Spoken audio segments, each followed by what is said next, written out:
Yeah, because it just went live as soon as I got it going. It didn't even bother give me a blue button to start with or anything. Yeah, it So looks like they changed YouTube again. It's a complete different thing. yeah, I know I saw that too. Like I didn't have to set up any of the stream. I didn't have to do anything. It just copied everything from last time. Yep, I saw the same thing. Glad it wasn't just me. It's nice that they keep changing things on us, huh? Uh, yeah, I mean, there's nothing better than trying to use this, learning to use a system, and then they changing. They just changed it like last week or the week before too. Yeah, it was like 2 weeks So ago when the blue button went away, and now it's just I don't even know how to explain it anymore. yeah, it's just ridiculous. So how's it going, man? Not too bad. How about you? Couldn't get my Skype working, but other than that, I everything saw else is. that. I read that and it was like, what does joined arc order mean? It was like, oh, it's joined dark order. Never mind. Wow. You know, I've been following Jonathan Silver on Twitter. This dude is hilarious. Yeah, I don't follow any. I don't really pay attention to Twitter. I think you know that. Yeah, I So know. that's cool though. It's really cool.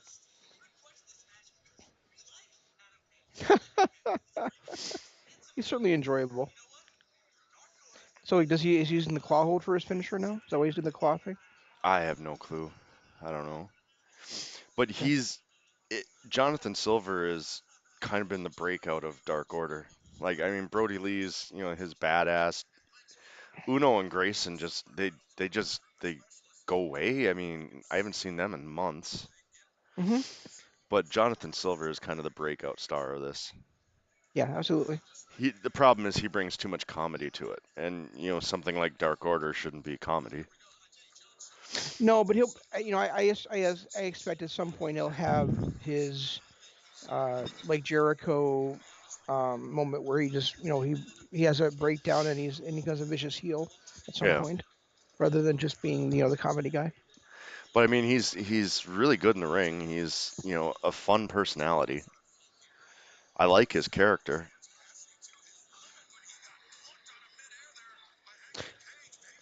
I'm gonna surprise you, I think, a little bit here. I My wife asked me on Sunday night. She's like, "Oh, you're not watching Survivor Series?" And I said, "I guess not." Yeah, I She's like, did. "Okay," and she's like, "Okay." And then she went to bed. She went to bed pretty early, so then I turned it on and I watched quite a bit of it.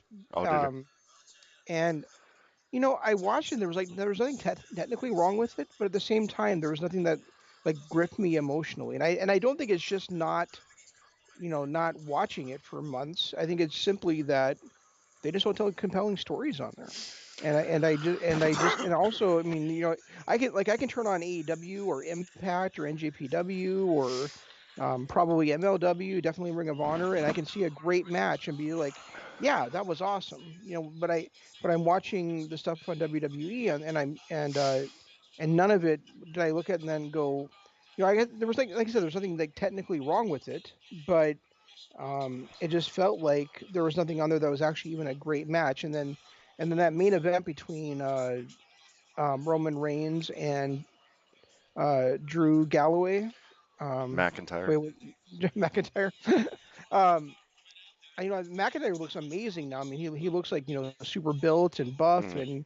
and all that jazz. But I really feel like those 5 years, 6 years of Brock Lesnar main events ever since SummerSlam 2015, I think it was when he beat John Cena. Right. I think those they progressed those main events to the point now where it felt like even though they didn't just do like finishers with each other, it really felt like that main event style for WWE is now has regressed such so much in the last 6 years. It's just I mean, because it was like punch, kick, headlock, Yep.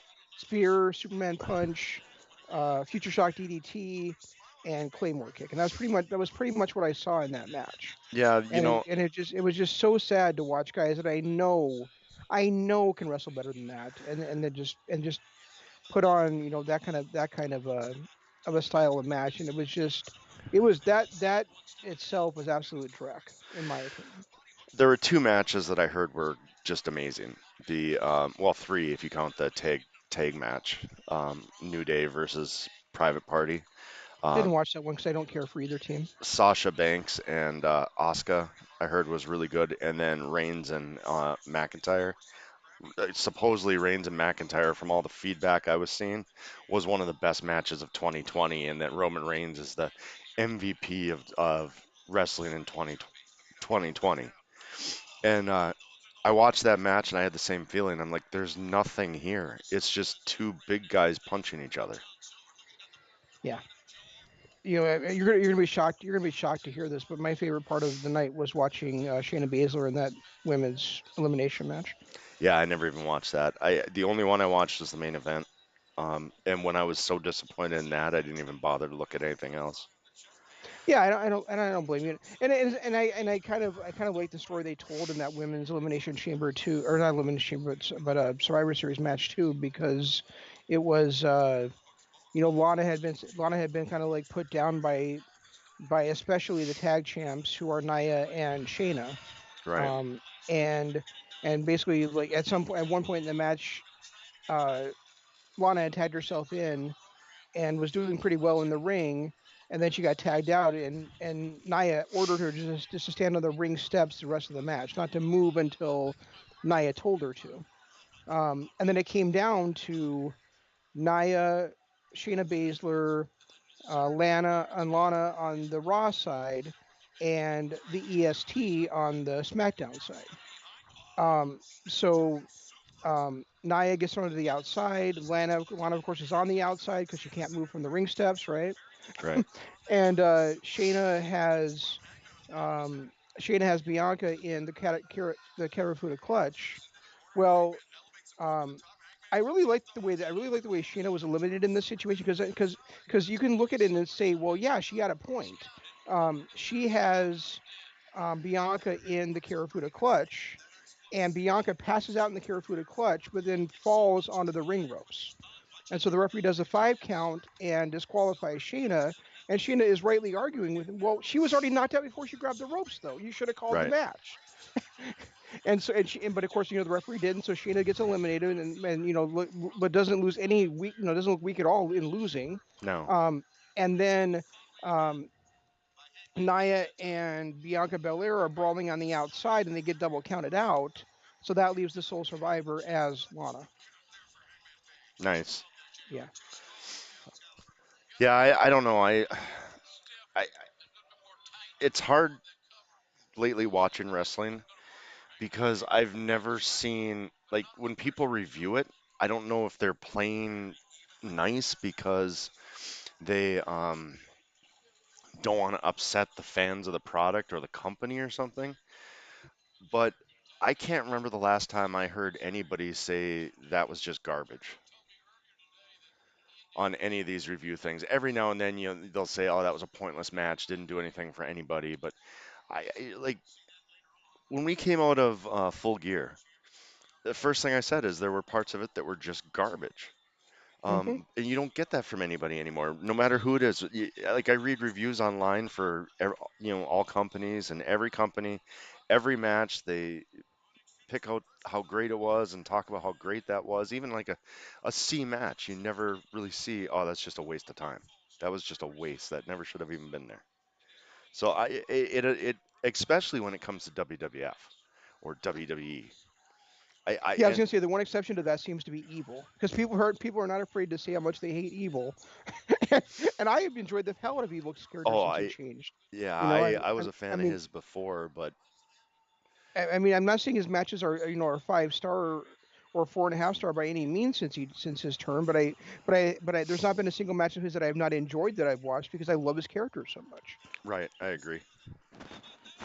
But it's like it just disappoints me because every time I read these reviews and I see, oh, this great match on WWE Match of the Year candidate and all this, and then I go and watch it and it's a punch kick fest like it was on Sunday night. Well, to be fair, you had told me about Walter versus help me out here. What's the guy's name? Oh, Um, Ilya it, Dragovich. yeah, Dragovich. And you told me like how great that match was, and maybe it was You just didn't because you get told me into how it. great it was, but I didn't like it anywhere near as much as you did. So I watched it and it was one of those things where the hits, like that Dragovich can take a beating. And the way Walter was hitting him, there were spots in that where I thought he was not going to stand up or not get up again.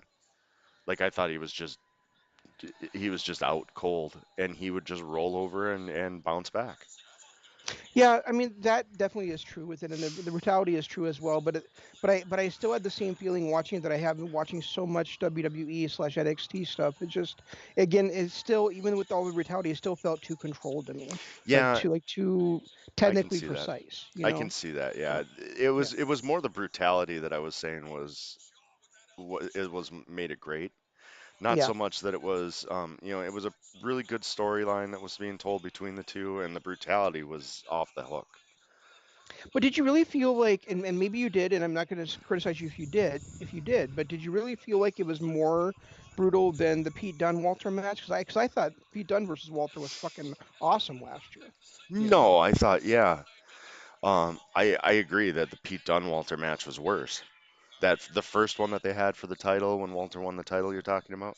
Yep. Exactly. Yeah, and I agree. I felt like that one was more brutal too, but like maybe it's because I don't know who Ilya Dragovich is other than a few spots here and there where I see and look at him and go, oh, he's just annoying.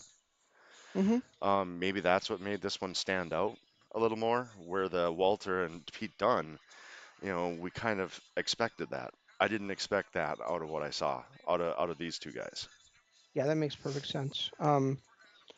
And I think they're kind of entering into a danger area with Walter now, just because, and maybe it's going to end up working for the best for him because maybe it'll just be a nice shock surprise win, and people will get all aboard whoever does end up beating him. But it really feels like at this point, like it's impossible to think Walter's going to lose a match.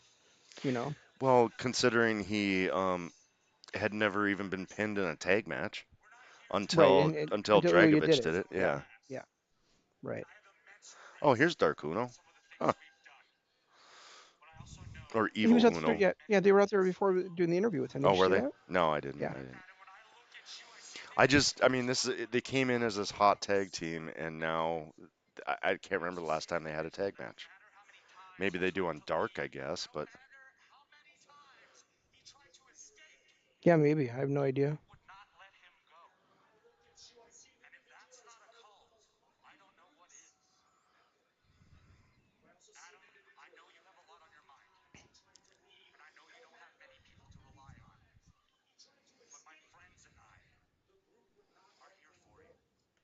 That's true. oh, I must be ahead of you again. You just got to the elite comment. Yes.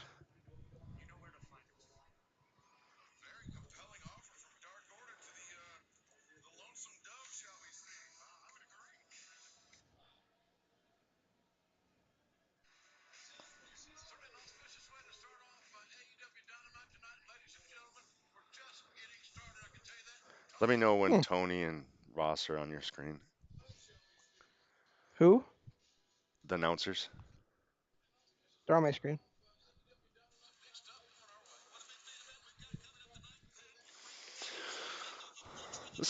That'll be a fun match. Pack and Ray Phoenix versus Butcher and Blade. Oh, wow. Oh, Oh, yeah, I goody. forgot about that match coming up. We get Anna Jay. Happy about that. And Hikaru Shida. Oh, changes. I guess me JR can't call him Willie anymore, motherfucker. See. Oh, yeah. Because he's a bad guy now. Yeah. Oh, goody. We get the hybrid 2 tonight.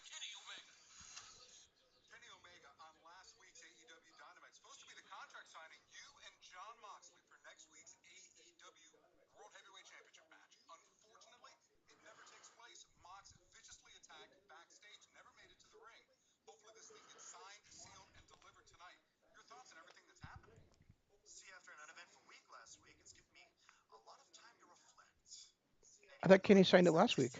Kenny did. Moxley didn't.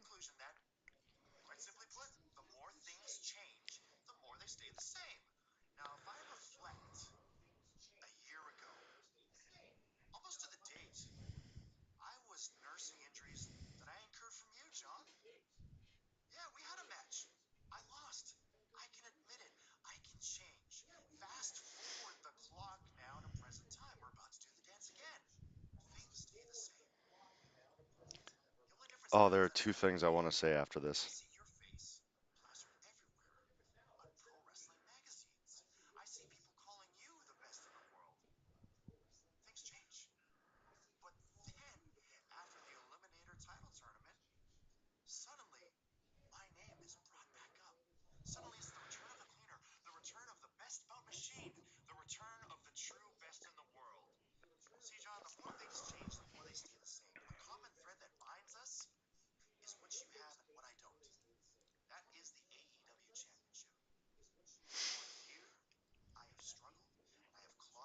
Nice.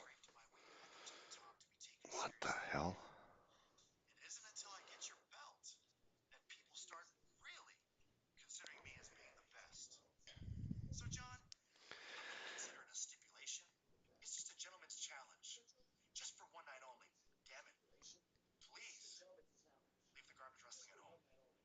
Attaboy.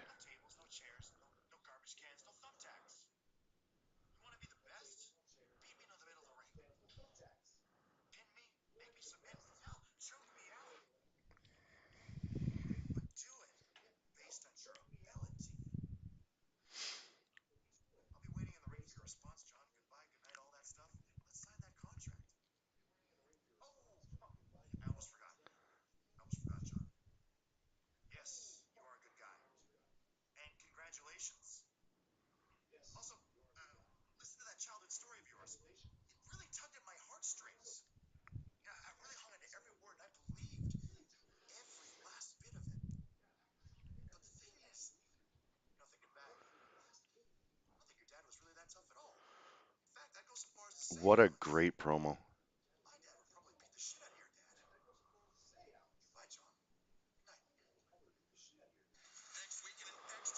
What a great promo. Just an absolutely amazing promo. No, two things I wanted to say. First off, and I'm gonna say this part first. The return of the cleaner is amazing. What he's done, returning to that cleaner persona, from his early Bullet Club days with when he was the junior heavyweight champion and all that shit Hmm. is it's so fun to watch. And for a guy who already is the best in the world, and I know people have taken a step back and they've kind of not agreed with that over the last year or so, but I've said it multiple times. You have no clue what a treat it is to see Kenny Omega on your screen every single week. Every match he does he reminds me a lot of AJ from what 2005 to probably 2016, where he never had less than a three-star match ever. And Yeah. Kenny Omega is the same way. Even tag matches, he takes every one of them to a new level. But I was listening to, or I was reading something online. I follow an AEW Dynamite or an AEW Facebook group, and they were talking about how Kenny Omega is just a terrible promo giver. It's like, how could you just watch what we just watched and think Kenny Omega is bad at promos? Well, I mean, you can always have your mind changed with as new evidence is presented to you. But I never thought he was a great promo, I never, personally. I never thought he was The Rock, um, but he, his cadence gets a little bit weird at times, and it depends on what he's talking about. That he doesn't really bring the passion to it, but ultimately, he's not a terrible promo guy. He's I just think there's not. been times when he's gone way off the rails on his promos, and in these it feels like he's lost the thread of what he's trying to say. Yeah, that So I is mean, true. I don't think he's great at them, but I also don't think he's terrible at them. I think it just depends on the situation. Like this one we I just mean, watched was a great promo. yeah, it was for sure. And I love the look where he's coming out with the glass. He's almost got like the Ric Flair look going on, where he's got the I'm better than you heel suit and sunglasses. Yeah, he went right back to the cleaner persona. That's the way he was, when he was a cleaner. Is he always had the sunglasses on. He always was that slimy heel that thought he was better than everybody. Yep. And then he turned face when he took over Bullet Club, and was with the elite, so it changed everything. But that cleaner persona is what we're seeing, and for people like I get it. You people don't. Not everybody watches NJPW and knows what the cleaner persona was, but you don't need an explanation. Just watch it and enjoy it, and figure it out along the way. I don't think that they should be doing what they're doing with Titans tomorrow. What? They just I don't know if you just saw the ad that I saw, but Y- and I did hear about this a couple weeks ago, but I don't think they should be showing Titans on TNT tomorrow. I hate that. I absolutely hate it. Titans? Yeah. I guess I don't know what movie that is. No, the DC Universe slash HBO Max series Titans is going to be shown on TNT tomorrow, Oh, really? and I hate that. I Oh, absolutely hate it. oh, that must be like a Thanksgiving promotion or something. Yeah, it's a Thanksgiving promotion. I think that I think that you should have to you should have to subscribe to that service, and if you're not much of a fan to subscribe to the service, why should you get it for on pre television or cable? I mean, I know it's cable television, but still you're basically paying you know one fee for cable rather than paying for the streaming service. Well, I think it sucks. I know. I think you should have to be a real fucking fan like I was and buy DC Universe in order to be able to see it. Now it's on HBO Max because DC Universe is basically ended, but it's the same concept. I just and the same and I guess maybe I'm a little bit even more upset about it considering I was watching. I went to watch Supernatural today, and again, the very first thing that pops up on CW is Swamp Thing, which was a fucking DC Universe show, not goddamn CW. So Well, I mean, if you think about it, all I suppose, yeah, it was a DC first, but um, I don't know. I think it's just because of some deal that Disney has with TNT, because they go through this all the time. Warner Brothers. Yeah, well, because they go through this all the time. They have their marathons where they have, you know, the Star Wars marathons and all that crap. Wait, is Powerhouse House facing Kofi Kingston here? That's what it looked like. Or is that Pineapple Pete? Might be Pineapple Pete. So, No, I mean I know that stuff happens. I'm just saying that I think movies are different than like showing it's like showing a series of a show as like a promotion type thing. It's just like if they want people to buy HBO Max, maybe make a deal with Roku. Maybe fucking do that. oh yeah, yeah, or Amazon and They no develop. they finally deal with Amazon last Monday. Oh, did So they? Okay, so yeah, so now I can finally download it on my Amazon and watch it. you can. Yep, it was Good. available actually as of today, I think. Yesterday. Okay. So Well, good. It'll be nice to stop watching it on my phone. yeah, but you like watching things on your phone. Yeah, I do. I think because it saves on my internet. Isn't it amazing every time we turn on TNT to watch Dynamite, there's always some stupid stupid action flick on before that either everybody's already seen or nobody ever wants to see.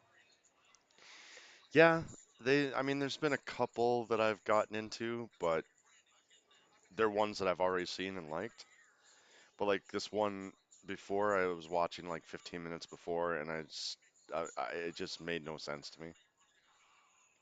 Yeah, I think like was it last 2 weeks ago, 3 weeks ago they had the A Team on there, so that's probably the exception from what the ones I've seen because I've only seen that maybe one time and it was a really enjoyable, movie. But otherwise, it's been like these movies that I either don't care to see or I've seen like 20 times. So I don't know. Do you think Will Hobbs really needed to have the heel turn? I mean, Well, you were just saying last week how you didn't care anything about him, so maybe if this I will make people care about him, then yes. possibly. Music was already off, Taz.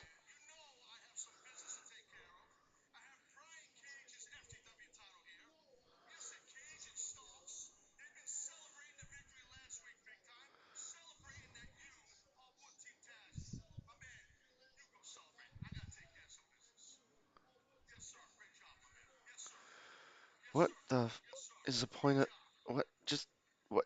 What happened?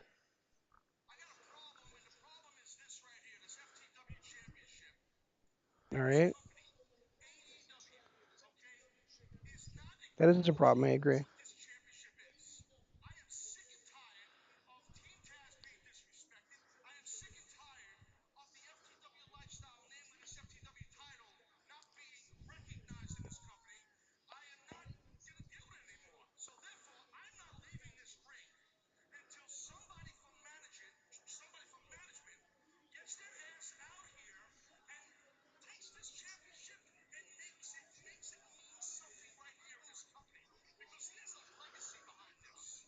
Um, what? You don't need a third singles championship in this promotion. You didn't even need a second singles championship in this promotion. What? And there's no legacy behind that. Taz Ward for what, a year in ECW? Well, he also feuded with Sabu over in a pretty damn good feud. So Right, that's but pretty much it. that I wouldn't call that a legacy. No, and if it's such a legacy, why did he not have it existing for 20 some years? Right. You know, And the other thing was what the disrespect he showed Hobbs. Like you had a chance to put Hobbs over in your first promo with him as his manager, and you just shuffle him off to the back room, get out of the ring, so you can talk about a championship that we don't need. that's a fair point too.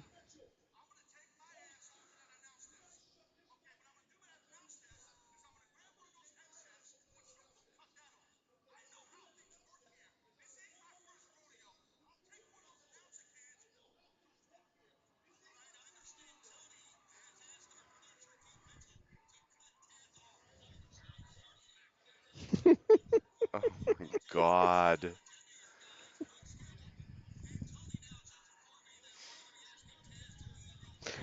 For those of you not watching, Taz has been trying to talk, and twice the producer shut off his microphone because yeah, they don't want to hear from him. Oh, here comes the face of the company. Oh, it's codiferous.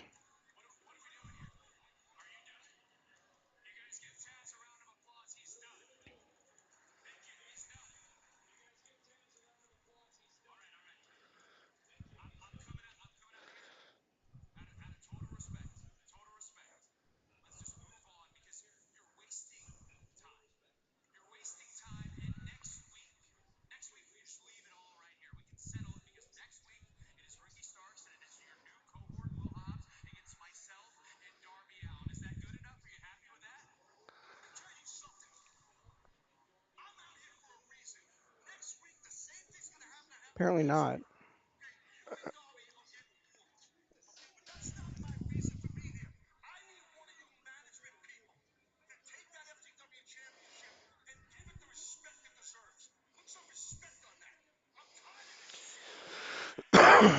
I still don't.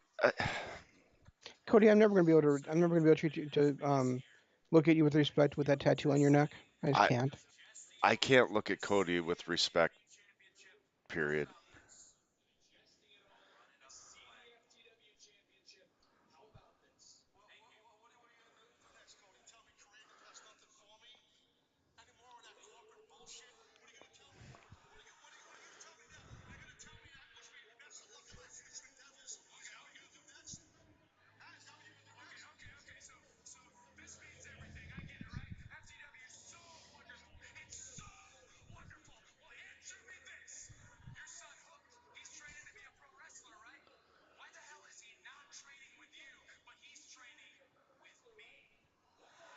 Ooh.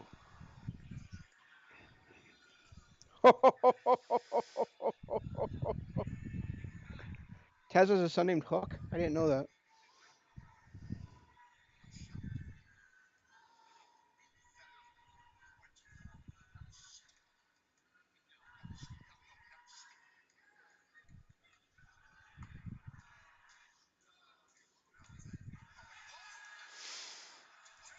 Oh, a Taz mission. Haven't seen that in not long enough. Katahajime! Oh, just another way to make Cody the sympathetic babyface. It's not gonna work on me. Oh, and it's the gun club. Yay, it's the gun club. Yay, it's the gun club. Yay, it's the gun club. So that's Taz's kid there. I guess so.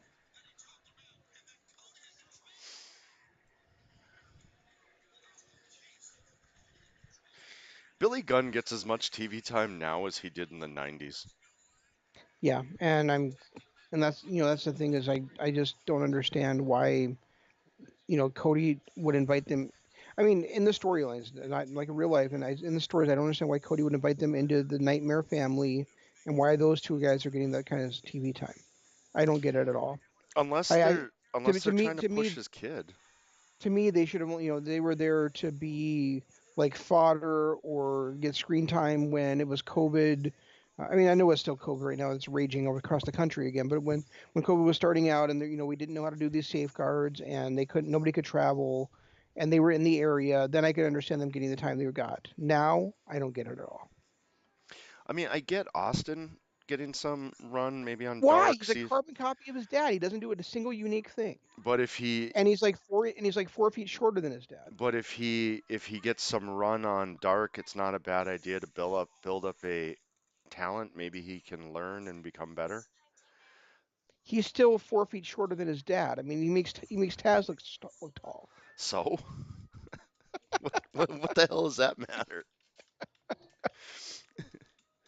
He's not a believable professional wrestler in a big league promotion. Is what I'm trying to say. And Darby Allin is. Yes, I mean, absolutely. if you look at Darby Allin, he's not either. If I look at Darby Allin, I see talent and charisma and um, agility and ability. If I look at Austin Gunn, I see a shorter version of his dad, You see him being overshadowed by his dad and not really getting the spotlight or anything because his dad's always in the spotlight. and also because does it to himself by always doing his dad's moves Well, yeah, there's that too.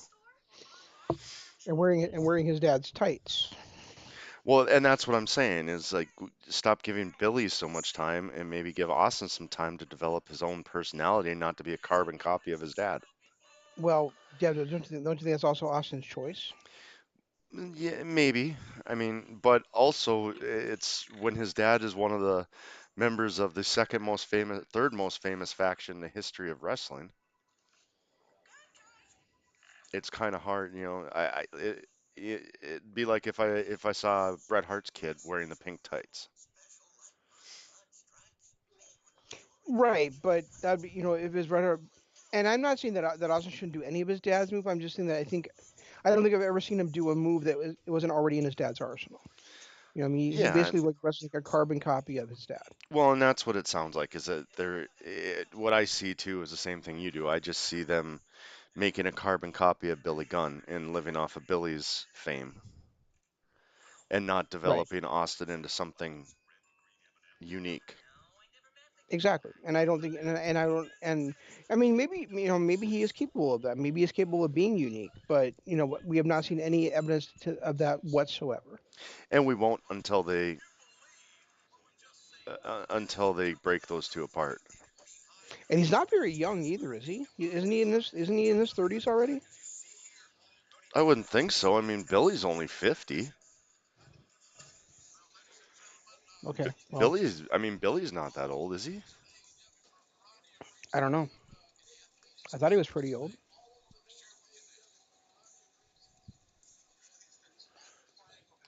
Austin, Billy Gunn is 57. yeah. Austin is 20. Okay, so he's 26. Yeah, I was gonna say I mean, if you do the math, Billy would have been 17 when he had him, if he was in his 30s, or exactly 30. I guess so.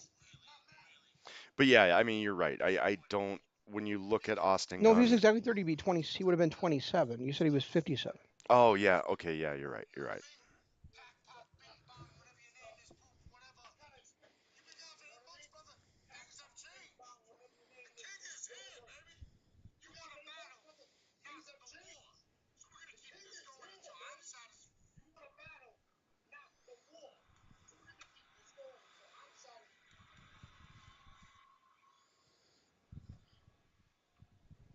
Interesting.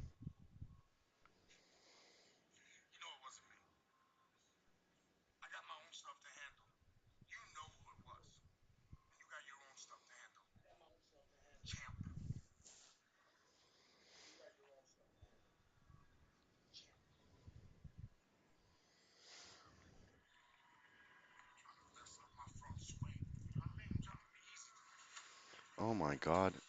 Okay, that was not a good promo by Eddie. Mess up my feng shui. Um, I don't. Have, Oh, have good. you? I'm happy we get Go to ahead. see these guys again. I was really impressed with them last week. Yeah, I am too. Have you been watching any of the NJPW tournaments yet? The Su- the Best of World Super Tag League or Juniors. Best of Super Juniors? I started watching a little bit of the Best of Super Juniors, but no, I haven't gotten too much into it. I was going to ask you how all that's going. Any matches I should really check out? I wouldn't say that. I don't necessarily know that any of the matches themselves have been like dynamite things that I can. Well, I just that wasn't a pun I was intended, but it came out that way. That I would just like recommend the matches for. But I have just absolutely adored the commentary team of Jim Ross of not Jim Ross of Kevin Kelly and Gino Gambino. Yeah, They've just been they've been fantastic together. I did catch. I watched. I think it was last Saturday's episode when they had Gabriel Kidd was in a match, and um, I can't remember who else was, but I did enjoy those two as well. I thought it was nice to hear those two together again. I watched Robbie Eagles against shoot, I can't remember who he was against last night, but it wasn't last night's show, but I watched it last night, and Gambino was talking about how he was jealous of Robbie Eagles' talents, and Kevin Kelly goes, well, we all have God given gifts, Gino. I mean, how do you think Robbie would do in the would do here in the commentary? But he goes, and Gino so immediately goes, oh, he'd be better than me. Come on, let's be honest now. That's funny. Yeah. This is one of the most underrated tag teams in Dynamite. Like Oh, the he was against Show. It was Robbie Eagles against Show. okay, but these Hybrid 2 is one of the most underrated tag teams in Dynamite. They Well, yeah, just you said a few weeks ago that before I named off 20 teams that were better than them in like 2 minutes, in like 30 seconds, that you were they were one of your favorite tag teams of all time. what?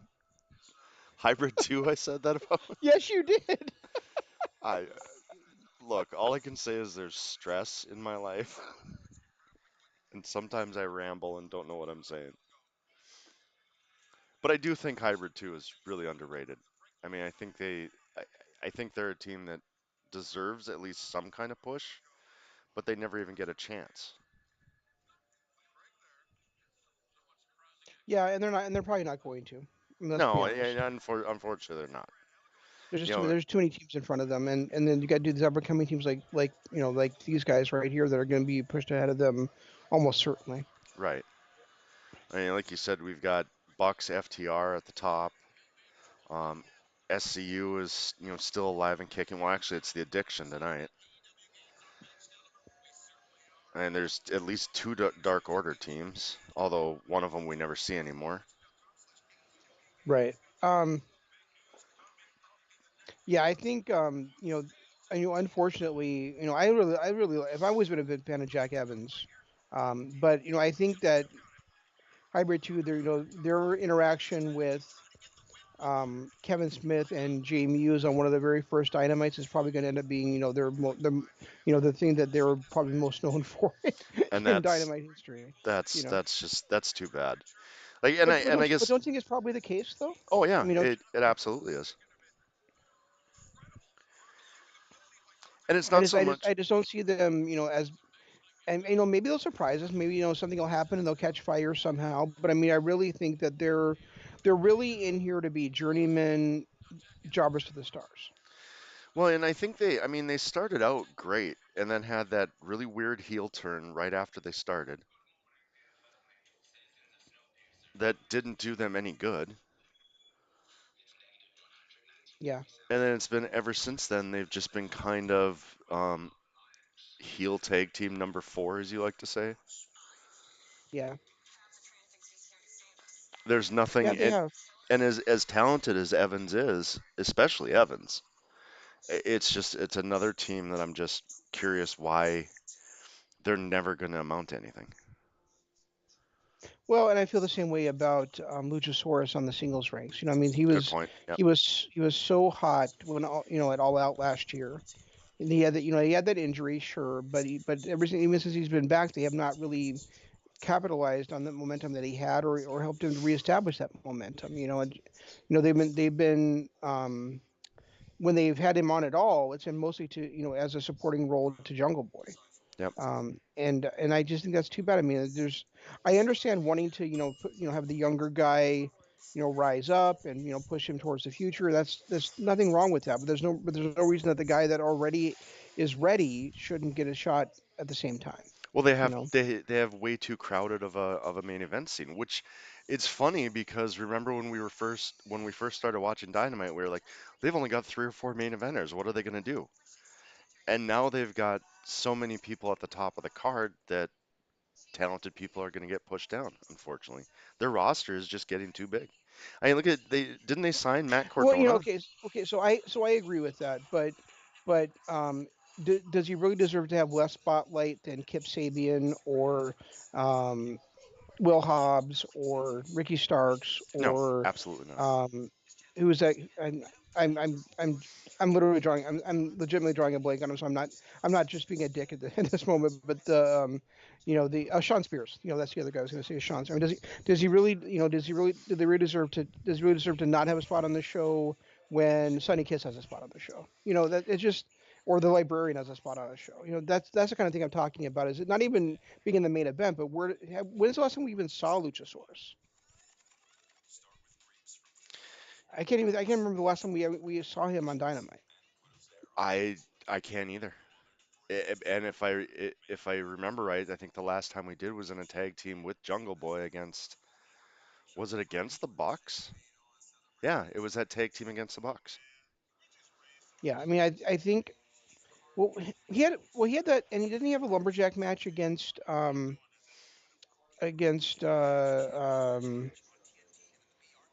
the hell is his name, Wardlow. But that was still like 4 months ago, wasn't it? It was a while ago. Its time doesn't make much sense to me right now, but yeah, it was. I mean, it was quite a while ago. Yeah, it's been a weird year for time. I totally agree. Oh, I But hate if when I do that. but it feels like it was around SummerSlam time to me. Around August, July, August. What did you do? Well, it's watching the app on my phone is better than because where I sit to do this show, it's better than trying to watch it on my TV where I'd be at a weird angle and all that stuff. Um, and every time I touch my phone screen, this Hulu app is so fucking sensitive it changes channels. Oh, gotcha. Why can't you bring your computer in the bedroom with you or in the living room with you to It's it's sit down not and watch it? it's just not as comfortable. Plus, I don't have plugins available for my laptop, and it's just I've tried it before, and two when Arlo's here, it's a lot harder to do that. I mean, you heard him last week how he was having meltdowns every other freaking minute. Yeah. Um, and at least when he's here and I'm sitting at the kitchen table, he can control the living room, and most of the time it's not like it was last week. Most of the time it's, pretty chill. Were you talking about? But were you talking about getting like a cage to put him in and then some chains to chain him up with for those couple No, hours within the show? no, I'm not. Oh, there was no truth to those rumors. No, Okay. there was no truth. Okay. No, last week was a rough week because he just didn't understand. He Okay. That he that was kind of a little sloppy there. he knows what Christmas is, but he doesn't understand it's a while away. And when a 5-year-old, he wants a toy, he wants it now. He wants a game, he wants it now. And I was telling him, well, just wait till Christmas, just wait till Christmas, just wait till Christmas. And that was the worst thing I could have said. The absolute worst thing I could have said because it was solid all week long. When's Christmas, Daddy? When's Christmas, Daddy? Ah, Is fun. Christmas tomorrow? Is Christmas tomorrow? How many more sleeps till Christmas? Why can't it be Christmas now? And then it'd be, Daddy, I want this for Christmas. And then he was like, okay, I want this for Christmas, but I don't want this one for Christmas. I want this one for Christmas now. And then yesterday, or last week, when he had his little meltdown, it was about some game on his tablet that he downloaded. And it didn't work because it was one of those ones where it's a limited demo. And I told him, you're not going to like it. You're not going to like it. And he demanded I download it. And then when I downloaded it, it didn't work the way he wanted. So, Yeah, I've had that experience too as an adult. Like I would like see all these ads for a game called Homescapes, and Oh, yep. it looks it looks like you get to like you have to figure out like how to solve these puzzles, but when you actually get into there, it's actually like a sandbox game where you're like you know building farms and um, like milking cows, and it's like this is not the fucking game you guys have been advertising for Oh, the last I've 3 months. I've had that with a ton of games too. You download them, and then once you download them, you realize that it's just a fucking gem swapping puzzle game. Right, exactly. It's like I think Lords Mobile is probably the one that got me the most because the way it looks, it's cool. You just set up these perimeters. It looked like a tower defense type game, and then Hmm. when you download it, you're building farms, like you said. And it's like that's not what I wanted. I wanted a tower defense game. Right. Yeah, and that's so I can understand it being totally out of place with that. And part of me when you were talking about his expectations for Christmas was thinking, well, Christmas is not really the day that Jesus was born anyway. It's really a made up holiday anyway. So what difference does it really make When it if you is, were just to say well, yeah, we can do Christmas early, but at the same time, are you really doing him as a service as a parent if you do that? Because then you're not teaching him the art of patience. You're not teaching him that you are sometimes going to have to wait for good things. You're sometimes going to have to wait for things that you're looking forward to. So yeah, and that's just it. you're not teaching him that anticipation can make things better. So on one hand, if it feels to me like one hand, part of me is like, well, it doesn't really matter when he gets to open his presents. On the other hand, yes, it does because I think I think it's your responsibility as a parent to just to teach him, that anticipation is not a bad thing; it's a good thing. Well, and not So it's not just and that there are things he's going to have to wait for. Like you're not, if he, if he, if he gets, if he ends up being as smart as you are and as as Jacob is, and he goes to MIT and he's looking for this big computer engineering job. He's not going to be able to call them every day and be like, hey, are you going to hire me? Are you going to hire me? Are you going to hire me? When can I start? When can I start? Are you going to hire me? When can I right, start? exactly. So Well, I think you're doing a good job preparing him for life by making him wait for Christmas. and when So you is the bottom line I'm saying. So oh, well, that was unexpected. interesting. So are you guys not heels now? No, they're heels. And maybe they're not. Maybe they're what we want, Jeff. Maybe they're what you and I like, which is they're just characters. They get frustrated. They can do wrong things, but they can also do good things because they're not static. They're people. They're not Oh, just they're not just one thing. you must be talking about the They have Bucks, shades. Yeah. because Yeah. when you must be ahead of me now, because when you said that, Bucks weren't even on my screen yet, and Oh, sorry. I was watching it going, wait a minute, Hybrid 2 is like beating the shit out of them. How are you saying they're not heels? And then I saw Yes. the Bucks run out, and I was like, oh, Yeah. okay, now I get it. Now I get it. Yeah. So now I got ahead of you that time. Well, that's because I switched channels, and with the DVR recording, it went right back to the spot that I left off on. Gotcha. Oh, they're still together. Look at that. Who? Vicky and Naya. I gotta fast forward because you're like 20 seconds ahead of me. Like I was watching Tony Schiavone, and you're like, oh, they're still together. Hey, did you know Excalibur and JR are dating?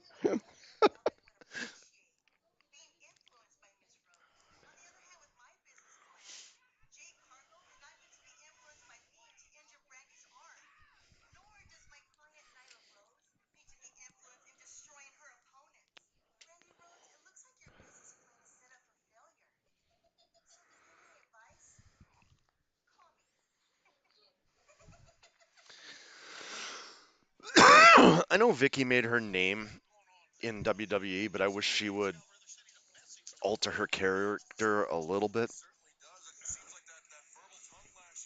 Do you think she's trying to make her hair look purple? I think so, yeah. Okay. Yeah, you're right. Actually, I do want to miss this. I don't care about Jericho and Hager versus the fake addiction. So Well, no, it's the real addiction.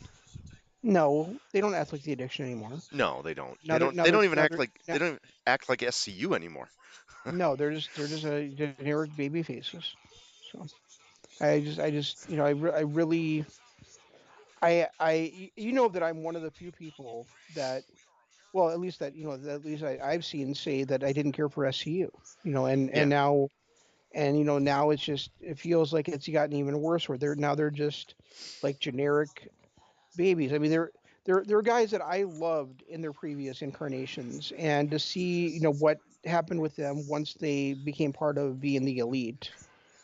I mean, I'm glad for I guess I'm glad for them that they got more popularity and they got more well known and recognition and probably more money for doing it. But I just have never liked the SCU gimmick. it's kind of the same with me in the Dark Order. Once they became a part of being the elite and became comedy characters, I kind of lost all my luster with them, where I Hmm. felt like it was a group that had potential, especially when Brody Lee came in. But do you think it's really because of they're on BTE, or do you think that they just really dropped the ball with the booking with them? Oh, they definitely dropped the ball. But I don't think them being on being the elite and talking about man crushes with the blonde guy, the guy with the long hair and his, amazing hair and uh, all the other crap that they do on BT is helping them. I mean, I get it. Not everybody watches BT, but there's enough people that do. And we saw it in Ring of Honor, we've seen it in AEW that what happens on being the elite influences the product. Yeah. Definitely influences Dynamite. So whether you watch Well, it or not, and in that sense, maybe it's not a terrible thing that they have it, because they could use it all. They can use it as a test run for ideas that they have for the characters. But yeah, I mean, I would say if it's something catches on, then use it. If it doesn't, then don't. But I guess I guess my other thing with that would be how much of what they do on that show doesn't catch on with their audience, because there are the because is their audience to the point on that show where they're going to do where they're just going to keep, they're going to enjoy basically whatever they're told to enjoy um, by the Bucks. by the Bucks. You know what I mean? Well, and it's when was the last time there was a character that appeared on Being the Elite that wasn't a comedy character? I have no idea because I don't watch it. But I'm just saying, even when we did watch it, was there ever a character on there that was not a comedy character? Um, I don't ever remember seeing one. Maybe Adam Cole, I don't, I wouldn't say Adam Cole was, especially towards the end of Cole's appearances on there. but I mean that might have been the only one that I can think of. Even Cody kind of was a comedy character at points.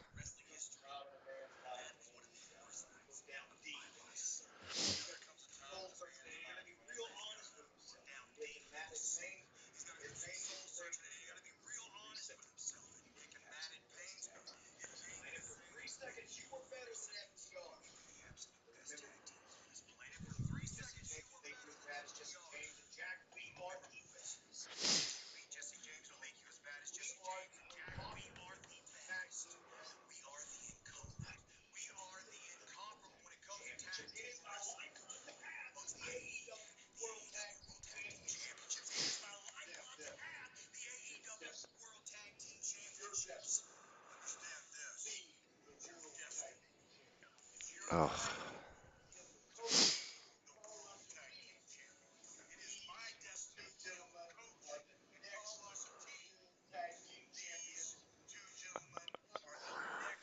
I like their version of the Four Horsemen fingers. Yeah, I'm glad they were on the show this week, because I feel like they've been basically absent ever since they lost the tag titles. Well, So it's only been really 1 week, hasn't it? Oh, it's this is the second. It's third the third. show, Yep, it's the third. Yeah, you're right. Because yeah, that first one right after we missed, right. which delivered one of the worst Cody promos of all time. You really did not care for that, did you? Oh, that was brutal. It was brutal. And I didn't hate it anywhere near as much as you did. So I mean, I thought I didn't think there's anything wrong with Cody's promo, honestly. Well, So Cody's promo part was fine. It was once that chick interrupted. I did like Brandy going all ghetto. That was great.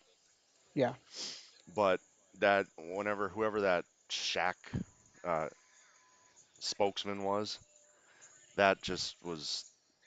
not good.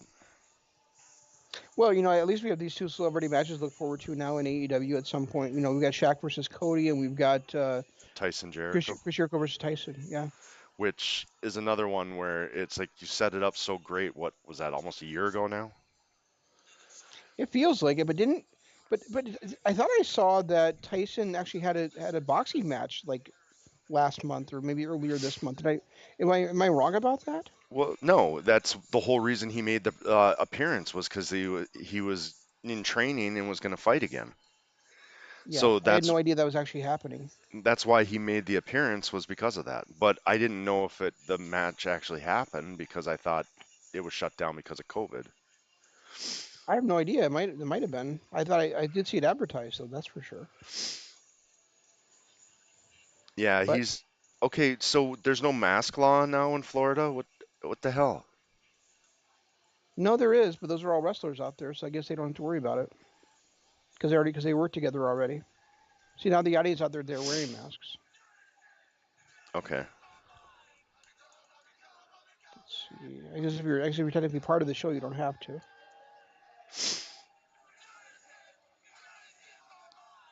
Oh, this is going to be another one of those where everybody tries to recreate the moment, like the what chant.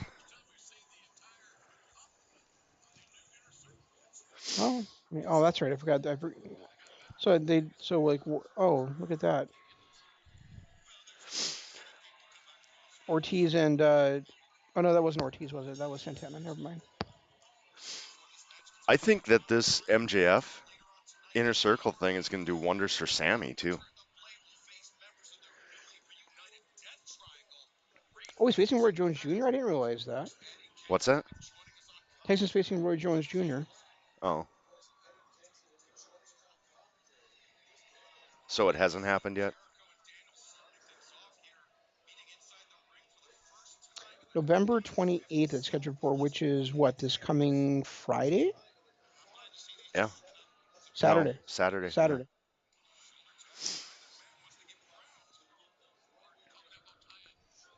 Well, I'm not going to pay to see it, but that's interesting that it's happening. Can you? I can't imagine somebody Oh, somebody putting down money to see that fight. See in Mike Tyson 2020. box again in 2020. Right. I mean, after his I little think I think the last time I think the last time he had a fight that mattered was when I was in college. 94 when he bit Evander Holyfield's ear. Yeah, and then was the rematch in '96. Oh, I don't remember. I don't remember if they're when the rematch was, but the last one that I actually cared about a Tyson fight was that match that he ended up going cannibal. It wasn't '94, was it? Was it that? Was it that? I thought it was a little bit later than It that. might have been 96. I'm trying to remember because I was already living in Duluth and it was the first year I moved to Duluth. So yeah, you're probably 96, yeah, because that was right after I left college and I was in college for 4 years. Yeah. What did you end up going to college for? Or did you get a degree? Mass communications. That's what I was thinking it probably was. Yeah, I wanted to be a big radio star. Then I got into radio and realized I could make more as a gas station assistant than I could as um, in radio. Their first fight was November 9th, 1996, and the bite fight was in '97. Okay, so the bite fight was the last one I remember. So the bite fight was actually, um, oh yeah, that makes sense. Okay, that makes sense because that was, I remember where I was when we actually watched that because we watched it live. I was working at a bar called Shooters in Superior. No way, you weren't. Yes, Shooters in Superior. My wife and I would go there some Sundays to watch WWE pay-per-views oh really? because they'd have it on the screen. We would sit in the corner and I would have like a buffalo chicken sandwich, and she'd have something. She'd get a Bloody Mary. We watched SummerSlam 2002 there. I remember that for sure. That So, it couldn't have been Shooters because Shooters didn't have a kitchen. I mean, I thought it was There Shooters. was there was a new bar across the street that they built long after I left Duluth. Or no, not. it wasn't after I left Duluth. It was so we're talking, I don't know, 2011. There was a new country bar. Shooters kind of went downhill after the owner sold the heavy metal band to a strip club or the heavy metal. She owned two bars. She owned a country bar and a heavy metal bar. And she sold the heavy metal bar. They turned it into a strip club. Um, and then I heard that a new country bar opened up across the street by the and that just buried them. So Shooters was gone, but I can't remember what the name of that new country bar was. Oh yeah, it wasn't. This wasn't a country bar. It was a sports bar. Oh, So was it? Okay. some my mistake. Maybe I guess it wasn't shooters. I'm looking at bars in Superior to see it. Maybe they're not even open anymore. Let's see. Was it maybe it was Players? No, that's in Duluth. There's was a bar called I think it was the Mirage, and then they Hmm. had a little sport that was a club, and then they had a little sports bar attached to that, and then they opened a country bar right next to it. And I mean, Yeah, this I'm not. is this I'm is not back in finding it. this was years ago. Yeah, where I'm talking about. I'm talking about 2002. So maybe that bar isn't even there anymore. Or maybe if it is, it even got bought out and became something else. So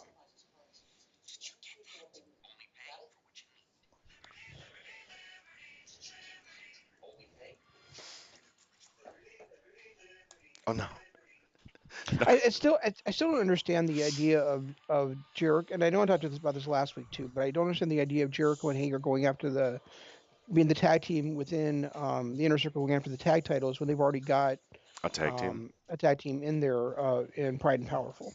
You And know, when I just don't get it. and when they also already had a tag team with Jericho and Sammy. Yeah, that too. But I also like the idea of Sammy going to be able to go and do his own thing too, rather than having to be in a team with Jericho. I But think but but but but my point is, you've got former, 5-time or whatever it is Impact tag team champions in there, who made their name as the new LAX and dominated the tag team scene, and people were excited to see them come in and kind of anchor the tag division along with the Bucks and at the time Lucha Brothers, and now they're barely even. I mean, when was the last time we even saw them as a team? I don't know. It's been a long time. I mean, they came in as the next best tag team in the world that was supposed to, fight the Bucks. And did they even ever get a match with the Bucks? Like a single tag team match against just them versus the Bucks? Didn't they face the Bucks at the first Revolution or at Revolution this year? No, they did not. That was it? Did they face the Bucks at maybe Full Gear then? I don't remember, but all I I know think is they when faced them at Full Gear last year, if I'm not mistaken. because when they came in like they were going to be the next great tag team. And now, like you said, I don't think they're kind of like Dark Order, Uno and Grayson. They don't ever tag together anymore. Right. Oh, and Yeah, the bar you were thinking about is called Strikers. could be. No, it is because I remember they were prided themselves on showing pay-per-views Okay. in the early 2000s. When I Okay. saw their name and where they're located, I remembered that. Gotcha. And it's a sports bar that has a really good kitchen and everything too. So All right. That's probably it then. I don't know why I thought it was shooters then. probably because strikers and shooters both start and end with S's. And ER. Yeah, and you didn't remember the name because it was 20 years ago, That's true. 18 years ago. So It was just nice because yeah, we could either pay $30 to like order the pay-per-view, or probably 35 at that time, or we could go pay $35 to, or probably even less at that time, because now it's probably about $35 for us to eat out together. But for us to have a couple of drinks and each have a dinner and watch the show, you know kind of with a raucous crowd. So I mean, right, it was kind of. So I mean, there were times where we would just order the pay per view, but I mean, there was other times where we would just like let's make a night out of it and watch at the bar with a lot of other people. Yeah, I mean, and that's it's like you said, you can pay $30 to watch at home, or you can pay $30 and have a night out with your wife. Right. Exactly. Now, me, because I hate people, I would still choose to stay in, but Yeah, but it's also kind of fun just to be because part of the fun of being a wrestling fan is to go to the shows and kind of like hear people yell at the screen, yell at the ring or do these things. So you got the same kind of experience when you go to a sports bar like that. People are especially when we're talking about 2002, where it's the height of 2001, 2002 at the height of the invasion, and Brock Lesnar, The Rock. The Attitude Era is just kind of coming to an end and into the new era. So people were still like really excited about pro wrestling at that time. I have no idea how it would be these days, but I know at the time, it was still kind of the last vestiges of being the cool to be a wrestling fan. I'm trying to think, has Frankie ever really had a big time run? Like, No, I mean he was X Division champion for a minute, but but as far as like actually being a star, I don't think so.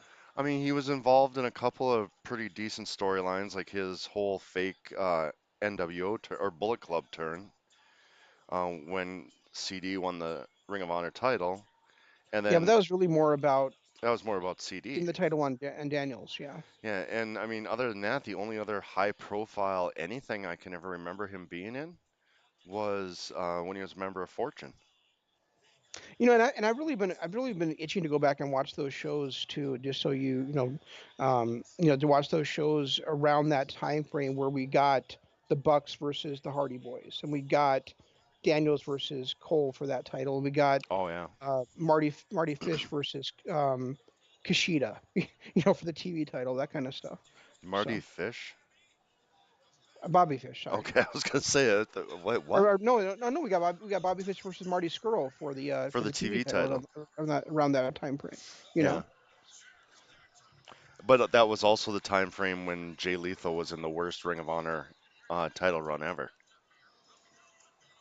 no, I'm not. No, I'm specifically talking about when it was like Cole being the champion and taking on. Oh yeah, Um, yep, you're right, you're right. you know, That was right after Kyle O'Reilly left, and it was. Yep. so now SCU. Remember when we were complaining not too long ago, even before COVID, about how it's always SCU and best friends, FCU and best friends every week. That's all we ever see. Yeah. Now SCU hasn't been on for a few weeks, and they're just jobbers as the stars. And best friends is all focused around Orange Cassidy. And you know what? Correct me if I'm wrong, but the last time we saw Jericho and Hager teaming together, didn't they beat SCU that time too? Probably. I mean, I don't remember that, Okay. but it wouldn't surprise me. Oh,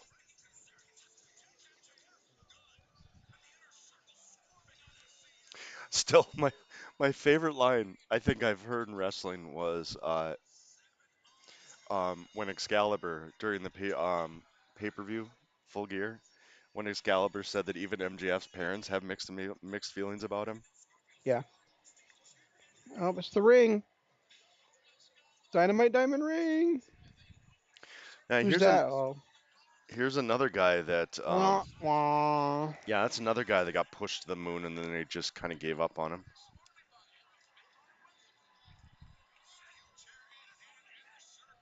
See, and he's a guy that even though that I'm not super high on him, I can see where I could be super high on if they would just, if he would do some more unique things and he got a chance to showcase that character. So, You know, that's but one what? of those things that I've always hated about. Sorry, I didn't mean to cut you off, but that's one thing I've always. Oh, never mind. I gotta hear this Why?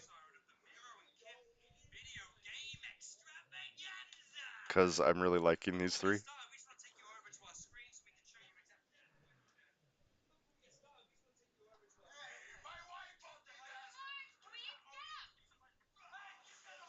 Okay, now I'm done with it. But the uh, that's one thing I've never really understood about wrestling is you've got seven guys, eight guys, seven guys that How did are they get? How did they get an Xbox One X they're out. or Xbox Series X? I mean, Yeah, they've been out for a while. yeah, but they're sold out everywhere. Sorry, Oh, I'm go sure ahead. they probably got a promotional one or something. I was being a smartass. But Anyway, the one thing I've never understood about wrestling storylines, you've got this badass gang, like the Inner Circle. You've got seven badass guys, and they get run out of the ring by one guy with a chair. Really? yeah, yeah. Well, chair's the most dangerous weapon you can have. See, this is what I'm saying about.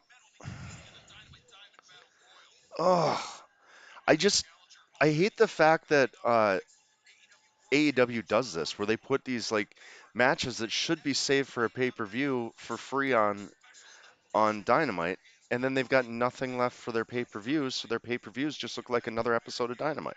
The pay-per-view is 2 months down the line, though. 3 months But down the line. still, build towards it. You build the Moxley Omega feud for a couple of weeks. This whole thing here, I mean, they could build this who attacked Moxley storyline, then it turn out that it was somebody that was hired by Kenny, and this could go on for weeks instead of blowing off the feud next week. Or they could just wrap up everything we talked about tonight, and they could have Austin Gunn be the guy that attacked John Moxley.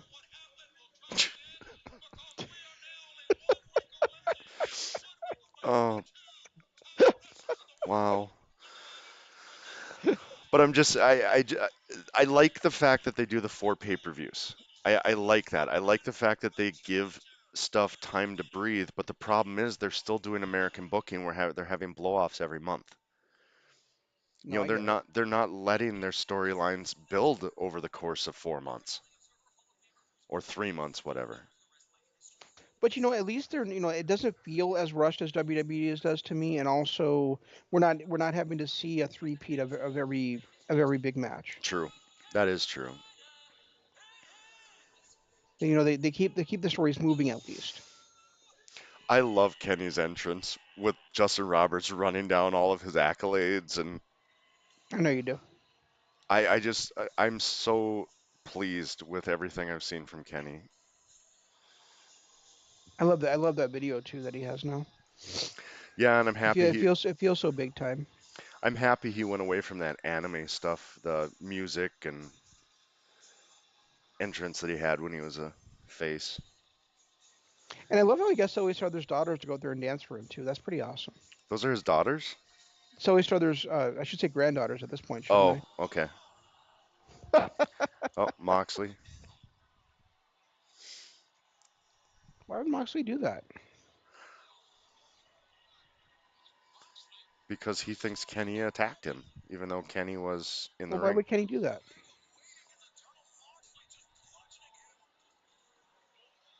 Oh, you robbed us of a great entrance. We got the yeah, well, we got the The dancing gist, girls, and yeah, we we got got and the we got the gist of it. Justin part.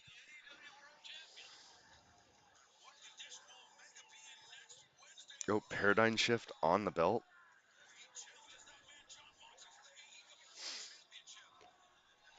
John, you can be nicer. What did Kenny ever do to you? Kenny, you're supposed to wear black socks when you're wearing a suit. Is he wearing socks even? No, he's not. I don't think so. Now, what would your unborn child think of that, John? Think of your fetus. Oh, and how about the fact that we called it the second they hit the ring? What do we call? Or I called the paradigm shift on the belt. Oh, I figured you'd already seen it, No, but you no, jumped ahead of me again. I'm like a second ahead of you.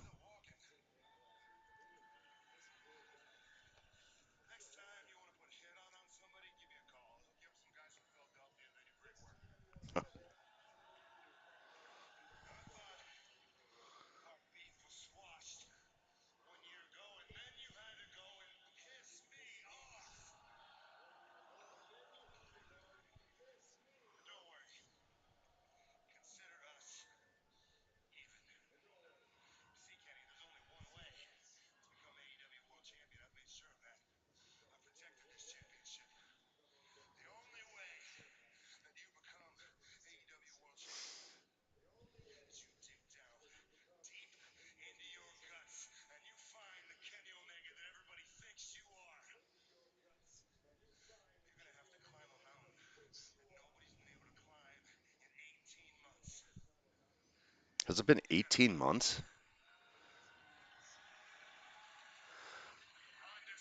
Has Moxley lost? Nope.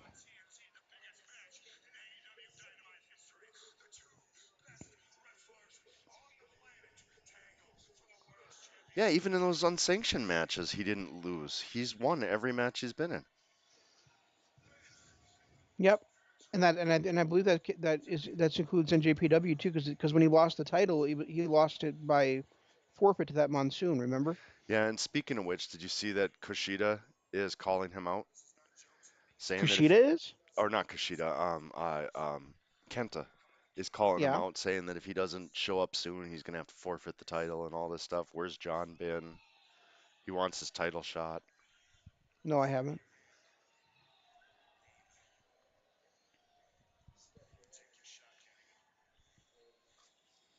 And he's true. I mean, John hasn't been around since he won the title again. No, but he's don't you think he's got more important things to do than to be the U.S. champion for NJPW? Oh, absolutely. But at some point, they should strip it. Oh, I agree with that.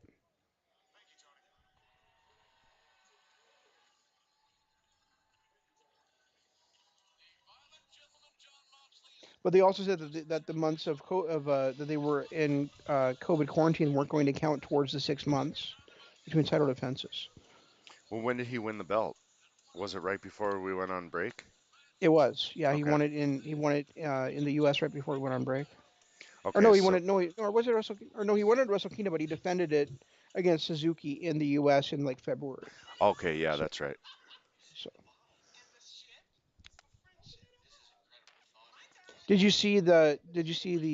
well, first of all, did you see the Wrestle Kingdom is 2 nights again? Yep. And secondly, did you see what the main events are of nights 1 and 2? I didn't, but what are they? Night one is Tetsuya Naito defending the IWGP Heavyweight Championship, or actually the double gold against Kota Ibushi. And night two is the winner of that match facing Jay White for the double gold. Okay, I'm glad that Jay White's in there, but why is Kushida in there? Nakashita Ibushi, Yeah, why is Ibushi in there? Because he because lost his. he lost his shot, but he challenged, but Jay White said that he wanted the shot on the fifth, not on the fourth, and so Ibushi challenged Naito because even though he lost his shot, he still won the tournament. And So I why mean, does it so I have mean, to so I be mean, the so I mean, so I mean, who else would really be able to lay claim to a title shot? I mean, Sonata would be obviously, but right? Evil's already got his shot. Um, Yano is not. Who else beat? Yeah, see, who did he lose to? He lost to He lost to Sonata. He lost to Sonata. Go ahead. he lost to Sonata and Coda, and I can't remember the third guy. No, Kota was in the other block, so he lost to Oh, was he? Sonata, Evil, Oh, that's right. Yeah, yeah, he was. and I can't remember who the third one he lost to was. It wasn't Yano, was it? No, it wasn't. No, because Yano won his first three and then lost all the rest of them, I think. Oh, who was it that he? I don't remember anymore. Yeah, so Kota's getting the shot on the fourth. It just kind of annoys me because he lost his briefcase, but yet he still gets a shot. I understand, but he still went to that grueling tournament and won it. Right? So did you go back and watch the NXT I've been telling you to watch? No, You're such a goddamn slacker. I've been so sucked in because I'm finally into some supernaturals I've never seen before. Well, So last week, what I predicted was going to happen did happen on NXT. You probably did see that yeah, I did. where, but I loved the way it happened too because um, Finn Balor came out and he was talking and the Kings of NXT interrupted him and Pat McAfee was like, you're gonna have to give me that championship or we're gonna kick your ass. And because I don't know if you've been watching, but we've been running Rush Out over this show. We own NXT now, And Balor said, and I love what Balor said. He goes, "Yeah, when the cat's away, the mice will play. But look what the cat drag did with him." And then that, and then out comes Undisputed Era.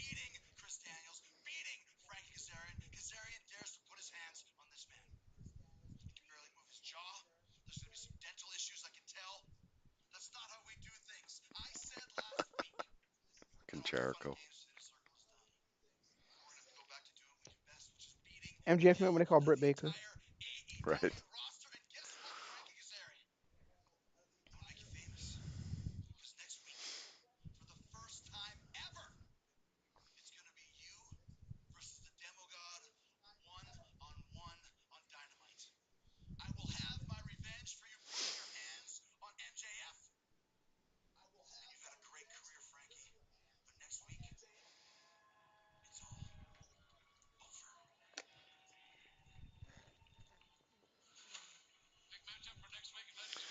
Ooh, I'm kind of shaking in my boots a little. Wow, they're really going all out for next week's episode. Yeah, because they're trying to make it a big deal because of the title.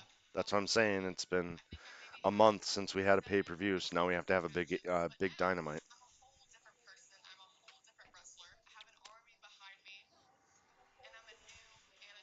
I will be happy to wrestle with you, NJ. I know Jeff will too, but I'm just volunteering my services.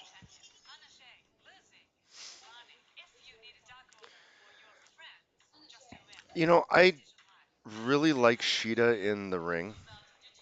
She's probably the best wrestler. Well, she's definitely the best female wrestler in AEW. Yeah, The only person I can honestly think that might be, well, two, Sasha and Shayna Baszler.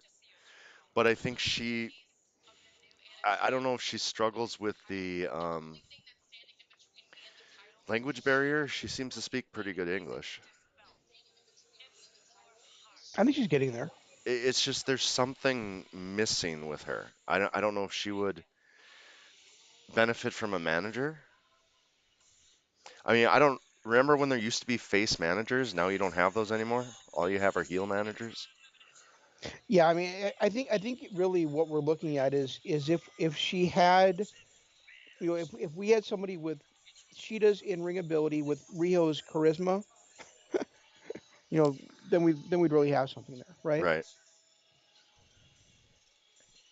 I'll join the Dark Order for these two any day. Who's the other lady? Ty Conti. Oh, okay. She's the one that used to be in NXT, right? Yeah. Yep. That's what I thought. Wasn't Anna's first And match? I agree with you on Sasha and on Shayna Baszler, but you also have to you can't forget about Asuka either. Yeah, Asuka's talented too, but I think Asuka also suffers from the same problem that Sheeta has, just the language barrier. But I think her charisma overcomes that. I Uh, think True. I don't think she has it to the same level Sheeta does. Wasn't And Anna? and I know you don't. I know you're not completely with me on this, but I'm still. But Io Shirai is still way up there for me too.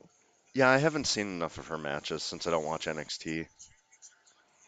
Or she's on Raw now too, isn't she? Which I haven't You watched in years. you definitely need to go back and watch the main event from last week's NXT.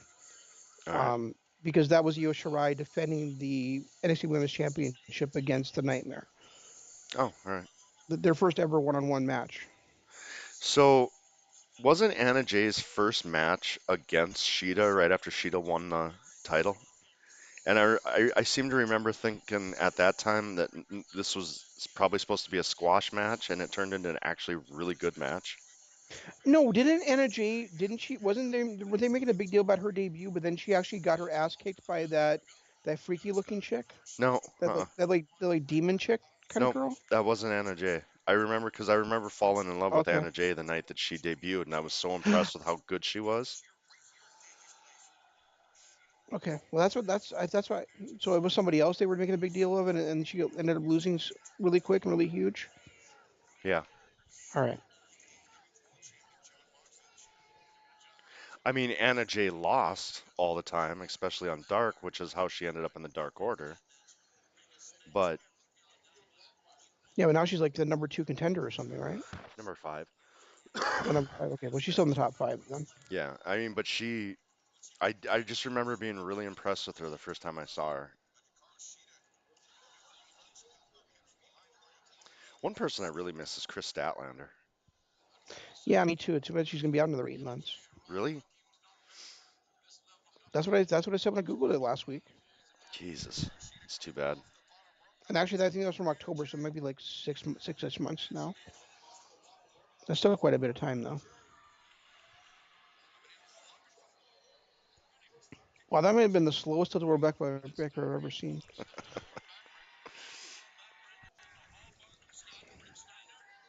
Not sure that would hurt more or less.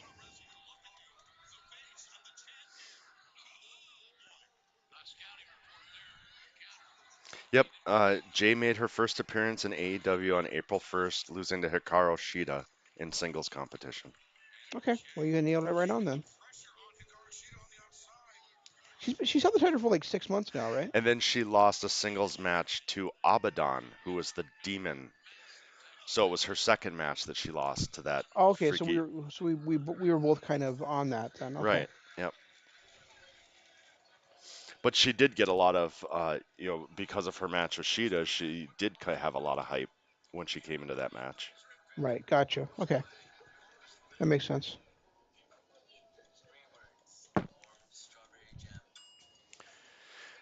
I No, like Jr., you don't go away. I like the fact that they are doing picture in picture. It makes me happy, um, because I hate the missing the action. But and I'm so glad that they're not doing it during backstage interviews like they were in the beginning. Yeah, But I still wish that when you're running the show that you time your matches better. yeah.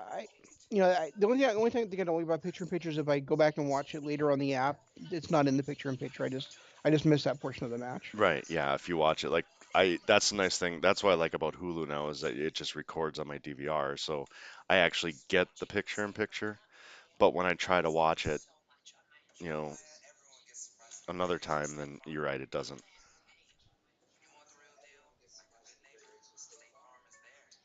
I mean, I'm glad they're doing it correctly now.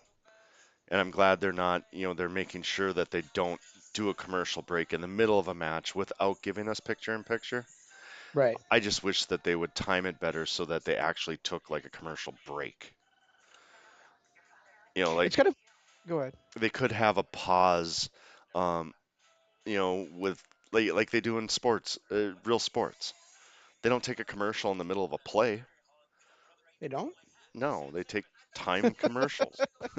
You know, you know, it's just that's just one of those things. I don't know. No, but sports also have artificial timeouts because of that too. They have these things called officials timeouts in order to accommodate um, taking those commercials. Well, basketball does. Which no, so does football. No, football has. They usually take a commercial break during an injury timeout or during a after a change of possession. So they're taking a timeout while the teams are lining up for moving the offense onto the field and changing their lineups on the field and everything is usually when they take commercials in football. Basketball just does official timeouts. Hockey Hockey might be the one sport that does the least amount of commercials because they only do like two or three during a quarter or during a period. Um, And hockey does take official timeouts too. I was gonna say I think probably soccer actually is actually the one that takes the least amount of TV timeouts. That's yeah, you're probably right.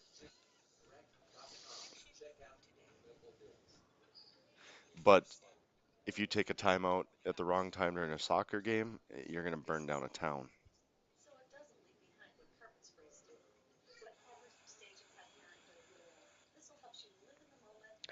That's very true.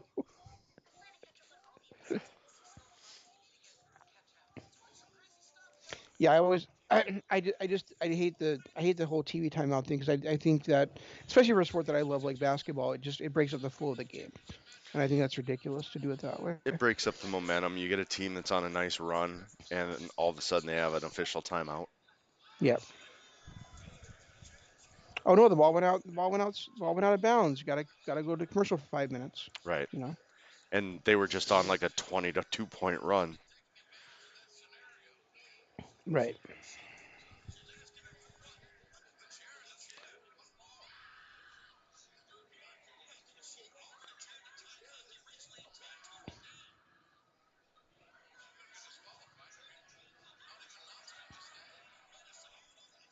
You're gonna get disqualified if you use it.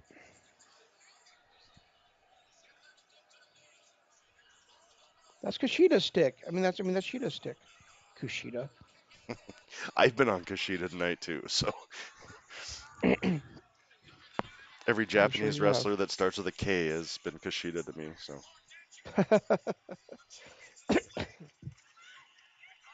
And Hikaru Shida has a K in her name. It's a pretty prominent letter in her first name. You know, and in her last name. there's no K in her last name. Shida has no K in it. Oh, I don't know why I was thinking Shakita for a second. Oh my God. Oh, I may be fully losing my mind. Perhaps. Perhaps you are.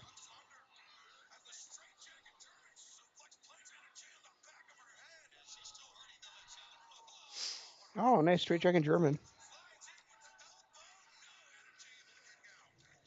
Forearm was sick. I really feel like though Shida is one of those wrestlers that is hurt by there not being an actual crowd there. You know, I think the crowd like really pumps her up and it makes a lot of her offense feel more effective. Yeah, but I felt like some of her better matches were during the quarantine when she was dealing with the wrestlers on the outside, like her feud with Britt Baker during that.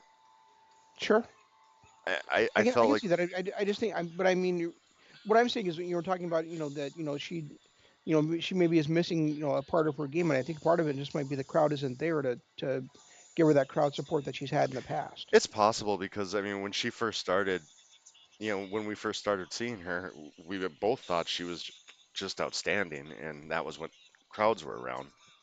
Right. I still think she's outstanding.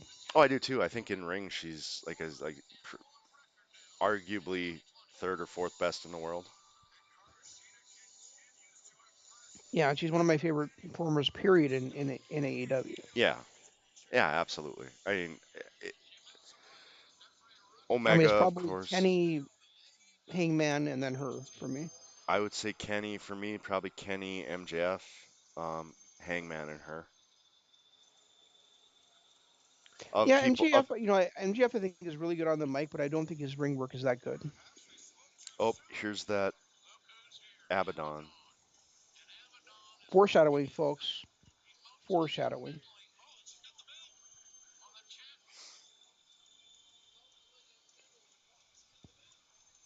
This is Jeff's future girlfriend right here.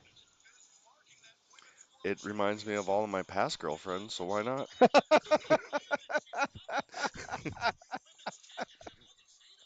More foreshadowing.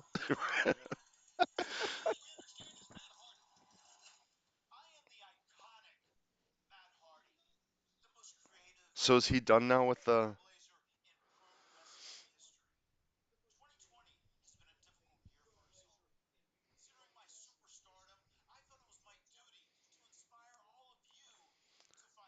This is a version one promo.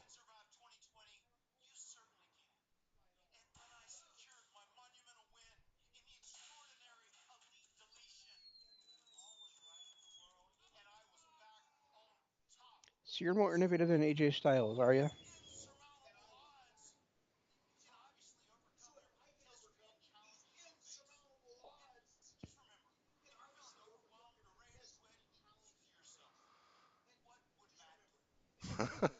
Okay.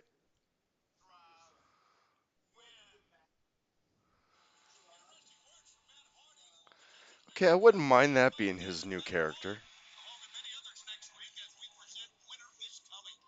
Huh, interesting. I really wouldn't mind that. You know, he kind of has that. Remember Diamond Dallas Page when he came over to WWF and had that motivational speaker type Yeah. of. I could see Matt doing pulling off something like that.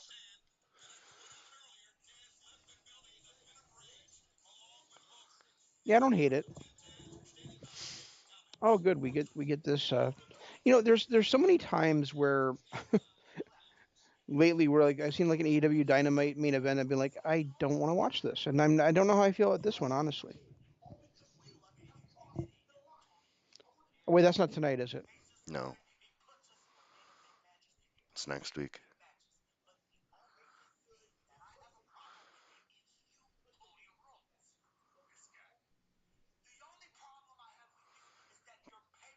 Way to add to it, BK, BC.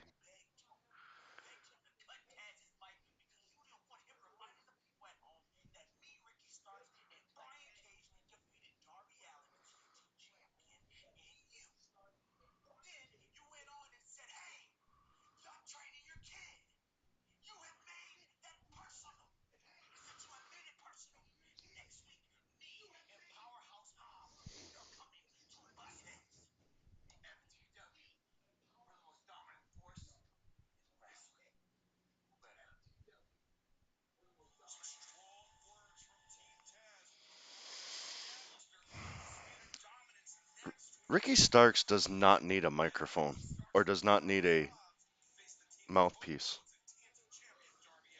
No, but I really, I really can't stand the fact that Brian Cage can't do anything original. right? He's got to steal the Terminator clap from Kenny, Yep, and he's got to steal the Who Betta from Canyon. yep. I think he's a blast to watch in the ring, but I don't know his character. I don't know if he has a an original bone in his body when it comes to talking. Did you catch his brilliant commentary that he threw in the middle of Ricky's rant?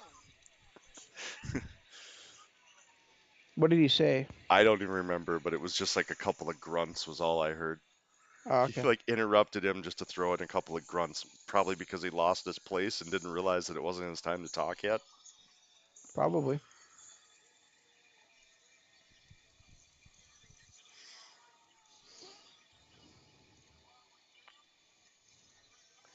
The Blade's mask just like creeps me out. Yeah, It just absolutely creeps me out. I can totally understand that. Now we're not wearing her mask anymore. Creeps me out. Remember when she was the bunny originally? She wore that mask, Yep. and we didn't know who she was. No, we knew who she was. No, we didn't. We Oh, couldn't tell. oh, that's right, that's right. Just That's just like another, just like Superman, just like Clark Kent when he wears those sunglasses. We can't tell he's Superman. that's another one though. We talk about wasted talent in AEW, and Allie is another one of those wasted talents. Yeah, you say that all the time, but you know what? I never really appreciated Ellie very much in the ring anyway. I liked her in her run after she, especially after she became part of the Demon Bunny squad in Impact. I don't think I saw that time frame. Well, That was when she turned evil and she was with Sue Young, right? yeah, but remember before that she was fighting Su Young and they were traveling to different dimensions and I Yeah. remember that there was that one pay-per-view where they spent time in a different dimension. I told you how much I I thought hated I it. thought you, I was gonna say, I thought you hated that Yeah, stuff. I hated that one, but Allie's in-ring performance was great, especially after that.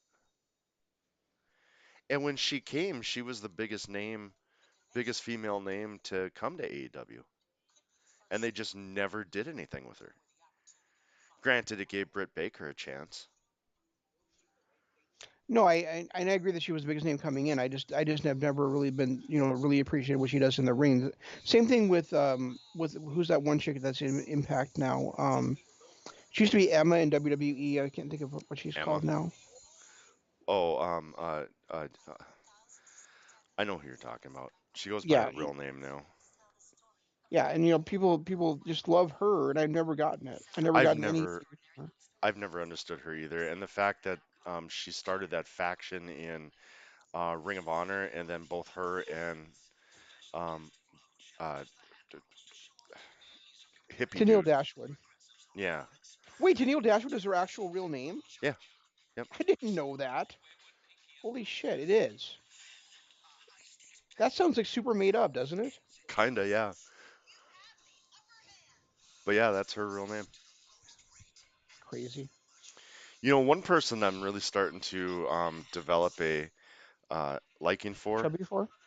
Well, yeah, that Oh, too. And oh. I see I was getting to that. And the reason why is because I've been following her on Instagram, and she is just hot as hell and does like ridiculous model shoots all the time. Wait, And wait. What is what's Instagram? Jordan Grace, She's got married, didn't she? yeah, and they just bought a house according to her Instagram. Okay.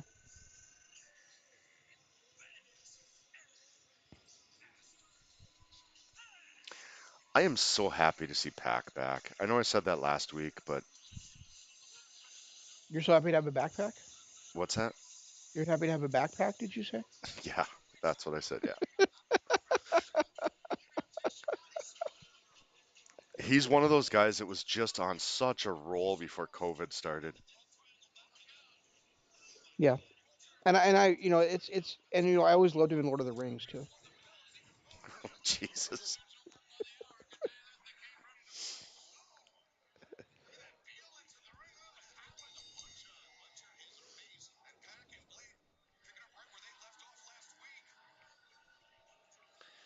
And this this reminds me when we had Kingston, Butcher, and Blade out there along with the Death Triangle on the other side.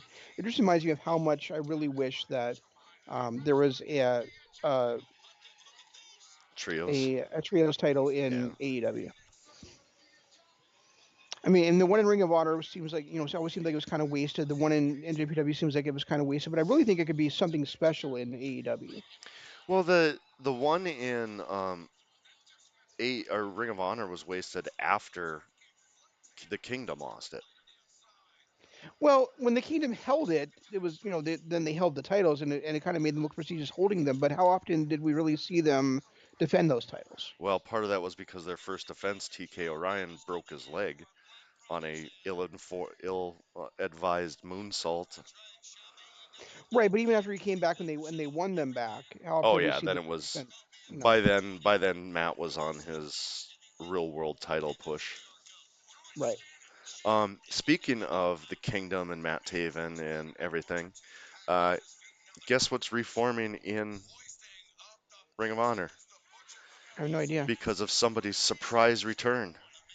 what The Kingdom, the original one with Matt Taven and Mike Bennett. and who else. They haven't. It was just Mike Bennett's debut last week, so I don't know if there's going to be anything else. But from the sounds of it, they were talking. I was reading something about how they're talking about bringing three people from the original Kingdom again, which I don't know who else it could be, Well, because Matt's in AEW. well, it was Mike Bennett, Mac Taven, and Adam Cole, Yeah, and and Adam Adam Cole, Cole's in NXT. and wasn't. And I thought Matt Taven isn't Matt Taven a babyface now, or did he go back to being a heel now? No, he's a babyface. He's still feuding with Vinny or Vincent, Wait, so Mike Bennett's going to somehow be a babyface? I guess. Which I don't. I don't know how they can have the Prodigy be a babyface, but I don't either.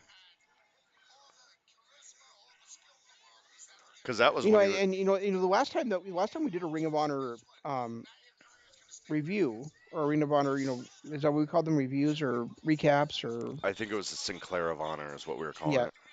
right. The last time we did one of those, I still wasn't a big fan of Mike Bennett in the ring, but I could see like how he was great at getting having Maria out there and using her to draw heat for Oh himself. yeah, and see, I think that's when Mike Bennett was at his best because I felt his run in Impact was really really good, well done, and No, it was not.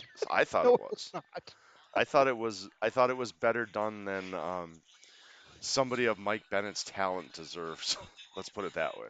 Well, I think to me when I looked at that what he did in that Ring of Honor show and how we could build on that, he just wouldn't be able to do the same kind of thing in Impact. That's the thing, because Impact slash TNA was always on a national network, and he couldn't really say the same kind of things. It couldn't be as racy as he's able to do in a Ring of Honor. Right. And I really did not.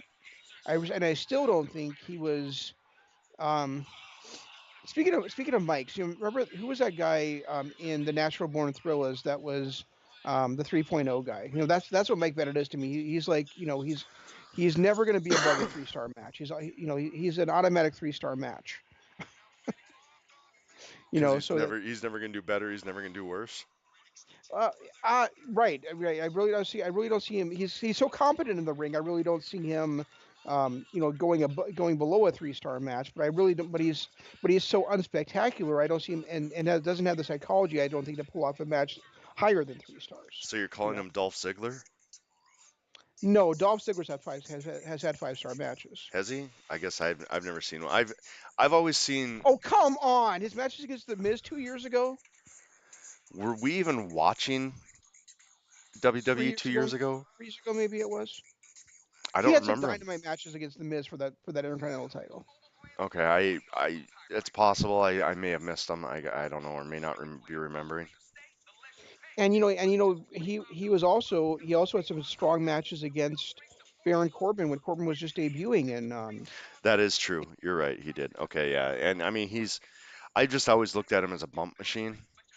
But and and honestly, he had one of the top 10 matches of the year in 2016 against um who the hell was that guy's name? Del Rio, No, Alberto Del Rio. Yeah, did he have one of those? Cause it was that double turn match. oh, that's right. Yeah, that one that after he came back from his concussion. Yeah. Well, no, the one yeah, he came back from the concussion, but the one The where Del double, Rio turned heel by basically like reconcussing him like 17 times in the match. right. So That's one of the only other double heel turns or double turns matches that I've seen pulled off to perfection. The other one, of course, was Hart and Austin. right. But I can't think of any other ones other than those two that really pulled it off. Well, that's true, but I'd also have to like really think about ones that ones that people tried to pull off. I guess that's something that we would maybe need to research is how often did people actually try to pull those off, and how many of them that they didn't work. I mean we all remember the heel turn people say didn't work of Austin versus The Rock, which I love that But that Austin heel wasn't a turn. double So turn. no, I I know, mean, that was but two faces. that's probably like the most famous one that people say heel turn that people say didn't work, even that I completely disagree with. But I I'm trying to think like what else I've ever seen. Oh, I can remember one in TNA was when, and I didn't buy it at all, was when Matt Hardy was a heel, or Matt And Hardy was a and face, EC3 and was the EC3 heel. was a heel, Yep. and I was supposed to believe that EC3 all of a sudden became a baby face. Okay, one thing I absolutely love about the internet is you can pretty much find anything. Here's the 8 greatest double turns in history. Okay, Um, the Braun Strowman Roman Reigns ambulance match, but I wouldn't really call that a double turn because Roman didn't turn heel. okay, That would have been Strowman. Yeah, Strowman turned face, but Ric Flair versus Hulk Hogan at Uncensored 99. okay, Again, I wouldn't have. Well, I guess Hogan did turn face then, didn't he? Briefly. Ah, this one. Kane versus Triple H at WrestleMania 15. That was oh, that's right. that was when Triple H turned on X-Pac and Kane became the face that teamed with X-Pac. Yeah, but did he really turn that same night? I can't remember. Yep, I guess I don't but it remember it. wasn't. The problem was it wasn't in the match that he turned. It was when um, because He saved test X-Pac from the beatdown. he saved DX and especially X Pac from getting the beat down because Test came out and started beating everybody up in DX after Triple H turned on him. Yeah, that one I guess an asterisk, and I would say the Hogan Flair one gets an asterisk too because I don't think anybody ever really bought Hogan as a babyface again in WCW after his NWO days. So it was a tried heel turn. Whether it was a great one, I would seriously dispute. I these ones I'm just not even.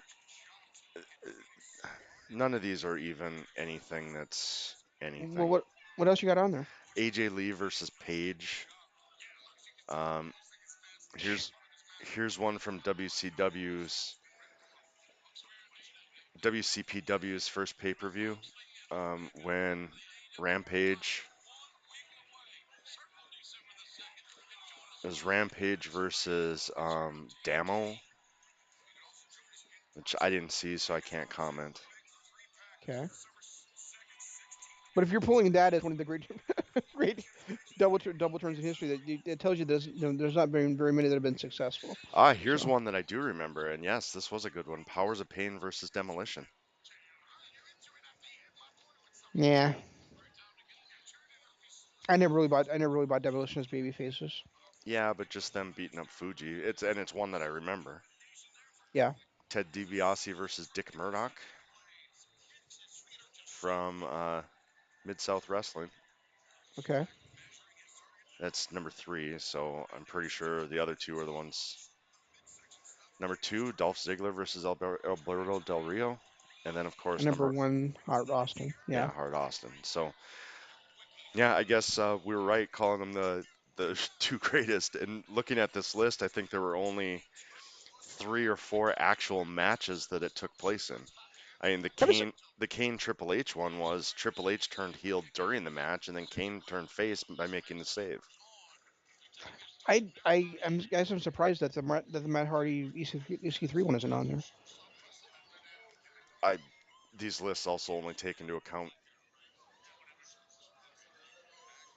I mean, they probably don't like Impact or something. Yeah, could be. Oh, it's What I, Culture, so that's why.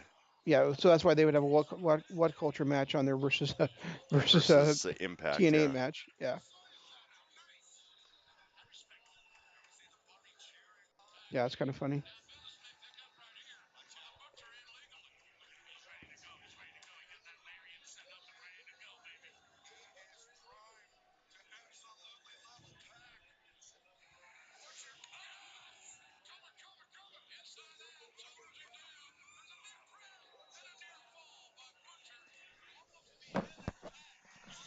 Good night, Pack. Oh, he kicked out. He kicked out.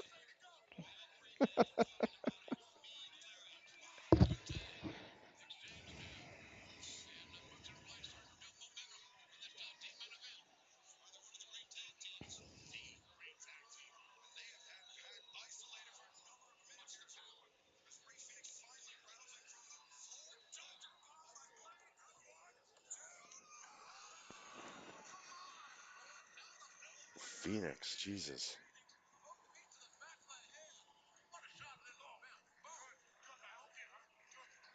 Cat, you are crazy needy today.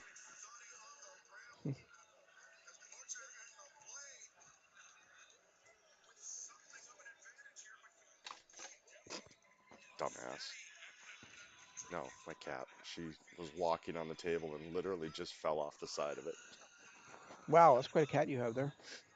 She's been like crazy needy today, like all day long. She's been up in my face trying to get pet or whatever. It has reminds me. My son's done things like that twice. One time he was walking. Um, he was walking on a dock, not paying attention to what he was doing, talking. He just walked right off the edge of the dock, right off the end of the dock.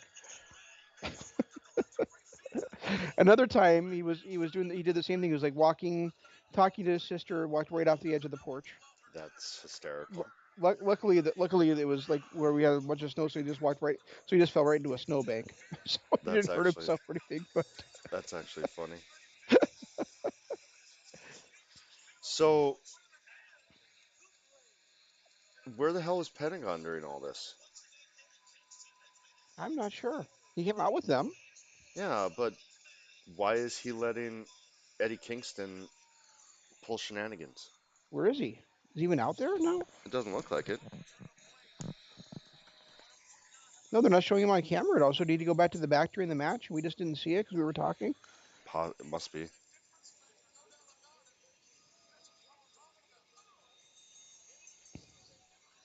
And once again, fucking Ray Phoenix has to take the job. Yeah. You know, that's another one too, is Sammy's got to stop jobbing too. He has to stop. I Yeah. mean, Well, we talked. Oh, there's Phoenix. he's Yeah. talent. I mean, Pentagon. Pentagon. Yeah. And yeah. I mean, we talked about that before. He definitely should have won that stupid elite deletion match. Right. I mean, he's great and he's young enough to get over it and everything, but it doesn't matter when you see him get buried in every feud. Eventually, he's just going to become that guy. I know. I feel the same way. And I don't remember him ever winning a big match yet. Yeah, I don't either. Like, which means that he hasn't. Maybe did he win any of the ones against Darby, or did he lose? No, he won that match against Darby. The one that took like they fought for like 20 minutes, but there was only 3 minutes of actual ring time because they fought before the bell. I think it was Revolution last year. No, he lost at Revolution. He might have won the rematch on Dynamite. He lost at Oh no Evolution. no He lost at Evolution yeah though. he lost that feud because that was Darby's payback feud. Remember he had the Sammy's name, Who's that? Oh, Lance Archer, what is he trying? Is it gonna be Death Rectangle now? or is he just gonna become the Murder Hawk again, just destroy everybody? Could be. And remember, he and Kingston have had words about about who really won that battle royal too. Well, and the fact that that's another guy that Cody just buried. He Lance Archer should have been the first TNT champion. No, there should have ever been a first TNT champion.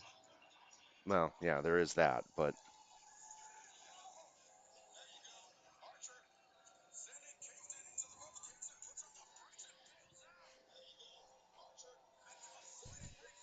Yeah, that's the thing is that Lance Archer is by no means a young guy, but he's become a star in the last year or two.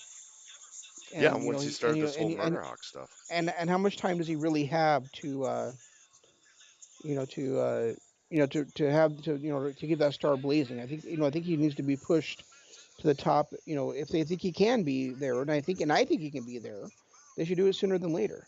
You know, Well, I mean, I loved his run with KES.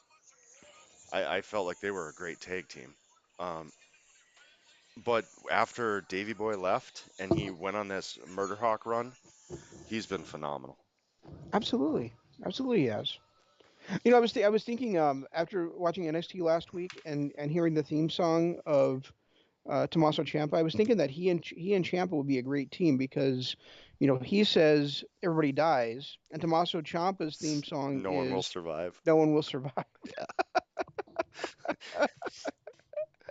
But right now, Champa kind of looks like a big guy. Could you imagine him standing next to Lance Archer? Yeah, it'd be one of those great, compare contrast teams, right? Yeah, true, I guess. Except for the fact that they both wrestle a similar style too, where like the only Champa works as him being a powerhouse right now. But Okay. he's a tiny guy, and if you put him next to a true powerhouse like Archer, it's kind of gonna dispose what he or And I mean, even when you look at the Ring of Honor shows that we were watching, Yeah, he was working as a powerhouse. But I mean, he's really a small guy, isn't he? I think so. He's maybe like 5'10" ish. I'm guessing. Yeah, and he's not he's a junior or he yeah he's a junior heavyweight. Yeah, I just think they'd be fun together. That's all I'm saying. And I think they're very similar gimmicks. Even if they're completely different in size. Yeah, he's 5'11". I was really close. Yeah, 5'11", 201 pounds. Yeah, Hey, his real name is Tommaso. I didn't know that. I didn't either. His real first name is Tommaso. Yep. And he actually just started a feud with Timothy Thatcher last week. Oh, did he? That Yeah. could be fun. I didn't really care for Timothy Thatcher when we saw him the couple times in MLW, but I really like his character that he's building in NXT. And He's I haven't. he's doing this Thatch can thing where he's like where he supposedly has his school to train wrestlers, but it's really just so he has people to torture. Oh, that's awesome. Okay, I like that. I felt like he was one of those guys that was really misplaced as a good guy Yeah, when he was in MLW. yeah, Um, right. and if they recognize that and turned him heel, then good, good, they're doing it right. So Yeah, yeah, because when you got a style like that where it's all like ground based and no flash to it, you have to have some kind of aggressiveness to make it really stand work. out. Yeah, Yeah, you can't be that apologetic type. I don't know. I just didn't. I like you said. earnest. You can't be earnest. I didn't buy into his Yeah, character in NXT or in MLW. yeah, I think you will. I think you would in NXT if you gave it another chance. But I understand you're not going to. That's okay. Oh, I probably I thought will at I, some I thought point. I thought I was done with them 6 months ago, but Kyle O'Reilly pulled me back in. I and I probably will at some point. Like I said, I've just been so into Supernatural right now that I haven't watched the wrestling I should. Oh, I tried that wine I told you earlier, my wife, and she didn't really care for that. Oh, she didn't. Okay. No. All For right. those of you listening, there was a line I saw in Marvel's Agents of Shield earlier today where it was, "Hey, lady cakes, I don't take orders. I only take orders from two people. One of them is no Not one, you. and the other is not you."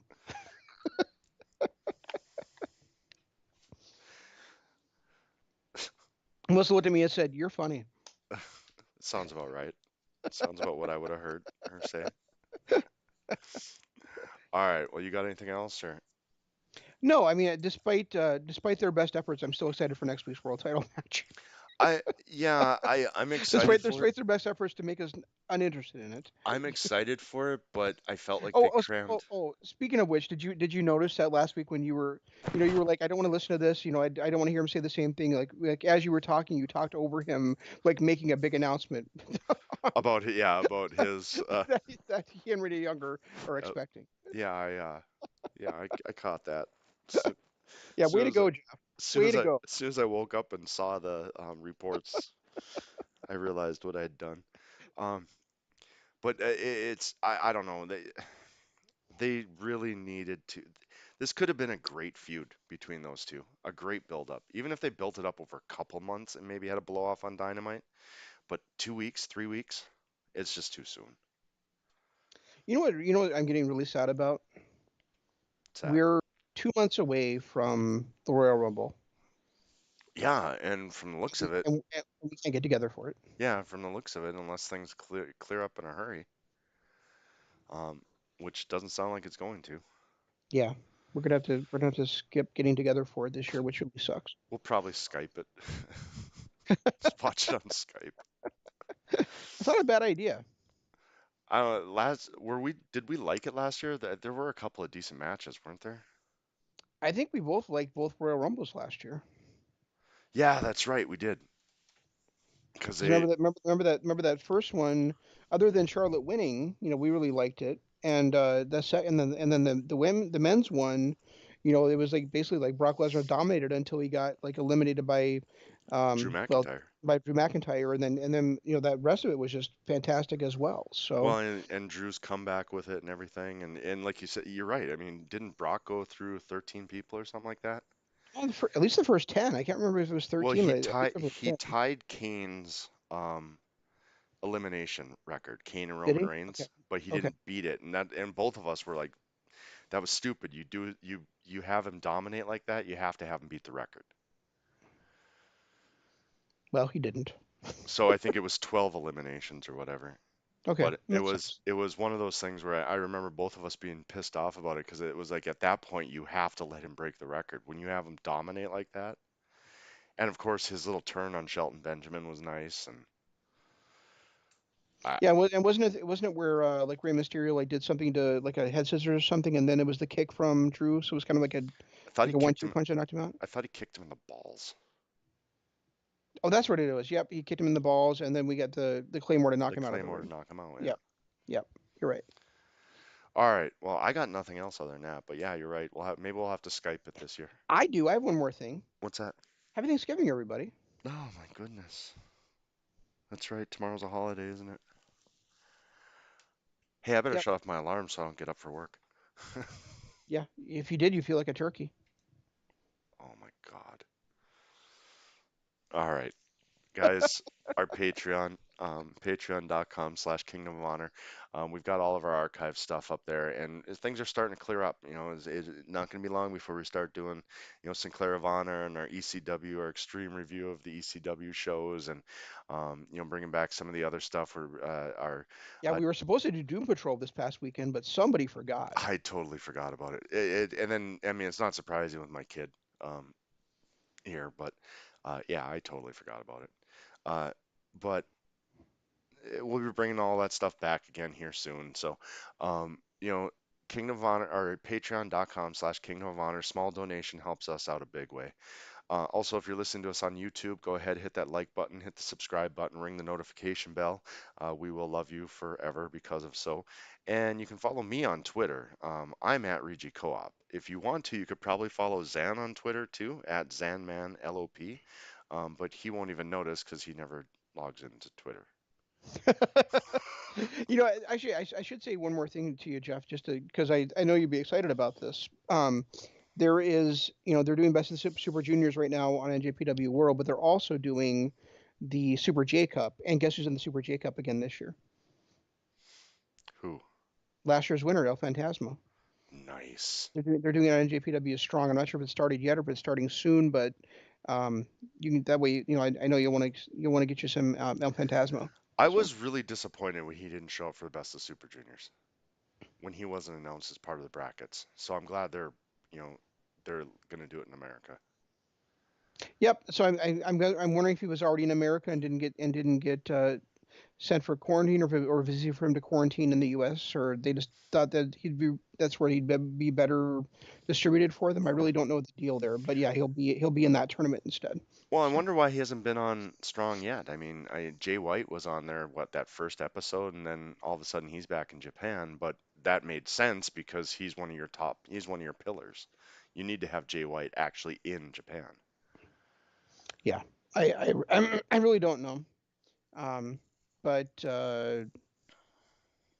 yeah, but that is happening. And the other thing we didn't talk about tonight, and I know you said you weren't sure how you feel about it, but is that Jeff Cobb is the newest member of Will Ospreay's Empire in NJPW.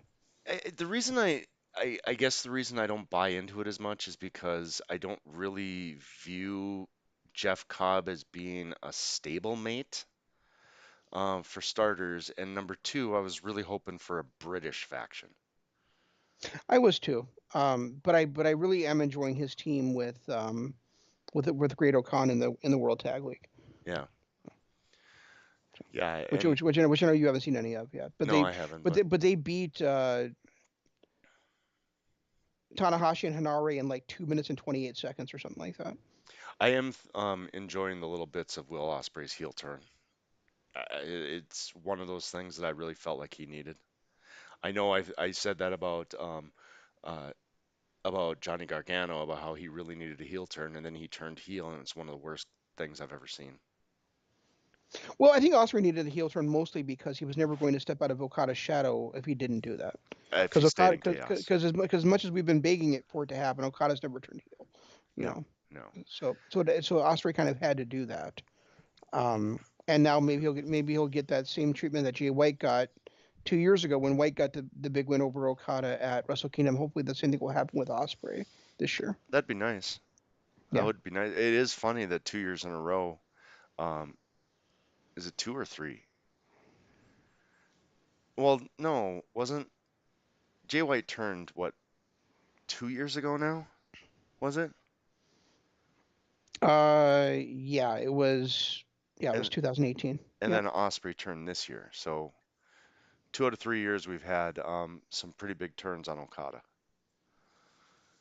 Yeah, well, we had two huge turns this year. We had Evil turning on Naito, and we had Osprey turning on Okada. Yeah, yeah, that's well, they had to revamp their. And I wonder what's going to happen with the whole evil Jay White thing too, because this isn't like it was when Kenta challenged Naito and Jay White was backing him. This is they are definitely butting heads over who the actual leader is. Well, see, and this is what you were talking about earlier with AEW is you get to wonder because it's going to be a long term storytelling. Right. It might be the fact and we might not know what's going to happen with them until Dominion or even later than that. So Yeah, and NJPW is good at that. I mean, their storylines take years. yep, They're not exactly. they're not done with their storyline just a couple of in. It's not a 1 month blow off. And that's where I felt like AEW was doing a good thing with some of their long-term storytelling, but really name one long-term story other than the MJF Inner Circle that's going on. Yeah, I really can't. And Uh, before that, I, they had I the mean I mean maybe you could probably say the Bucks versus um, FTW or I mean FTR. FTR and well, FTW's feud with Cody and Darby, but it just doesn't feel like it's a long-term where the payoff's going to be. Like they really dropped the ball on the Hangman Page heel turn. They're remaking Saved by the Bell. Are you fucking kidding me? What? God, I'm glad I shut my TV off.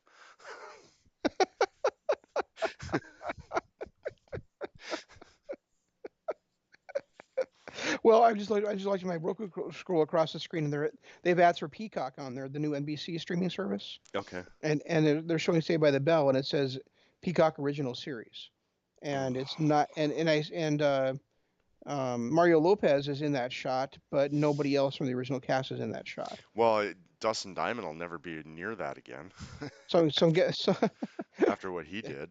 yeah, I see. And thankfully for all the kids that are going to be on that show, he won't be. And I think but I think but Lark Mario, Voorhees is I could see Mario Lopez being like the gym teacher at the school or something. or even the principal. Yeah, but he was the jock, so that's why I was saying him being the gym teacher would work. Yeah. I'd like to see Zach come back as the principal, taking over for Belding. I Although they wouldn't. might although they might have Belding do it. He's really not that old. Well, now I got to Google this shit because that's crazy.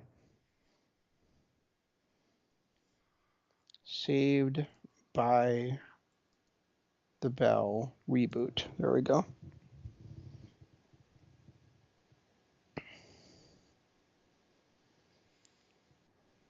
Wasn't Zach on some uh, uh, TV show like where he was a detective or something? Yeah, he was on Law. NYPD Blue. Okay. He replaced for a couple of years. He replaced David Caruso when David Caruso left. Oh, okay. Saved by the Bell reboot. Let's see. And I know Tiffany Amber Thiessen went on to do marvelous things. Actually, Zach, Kelly, Jesse, and AC Slater will be on there. Really?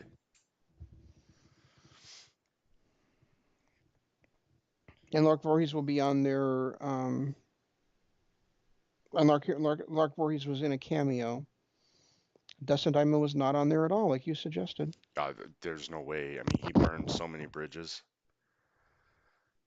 Like his tell-all books and then his stand-up comedy where he was basically calling them out. There was no way he was going to be anywhere near this.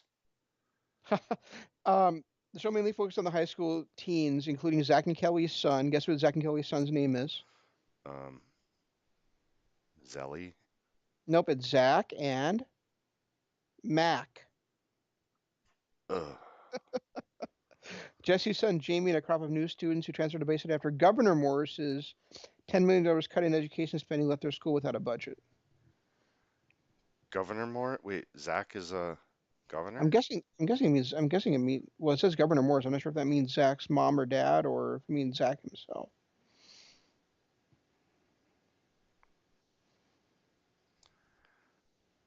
And Slater is a gym teacher and football coach. I guess Dennis Haskins is a little bit older than I thought he was. He's 70. So Slater's a gym coach. Yep. Yep. Gym coach and football coach. Gym teacher and football coach. How far have all their careers fallen that they're rebooting that? And all of them except Dustin Diamond are going to be back on it.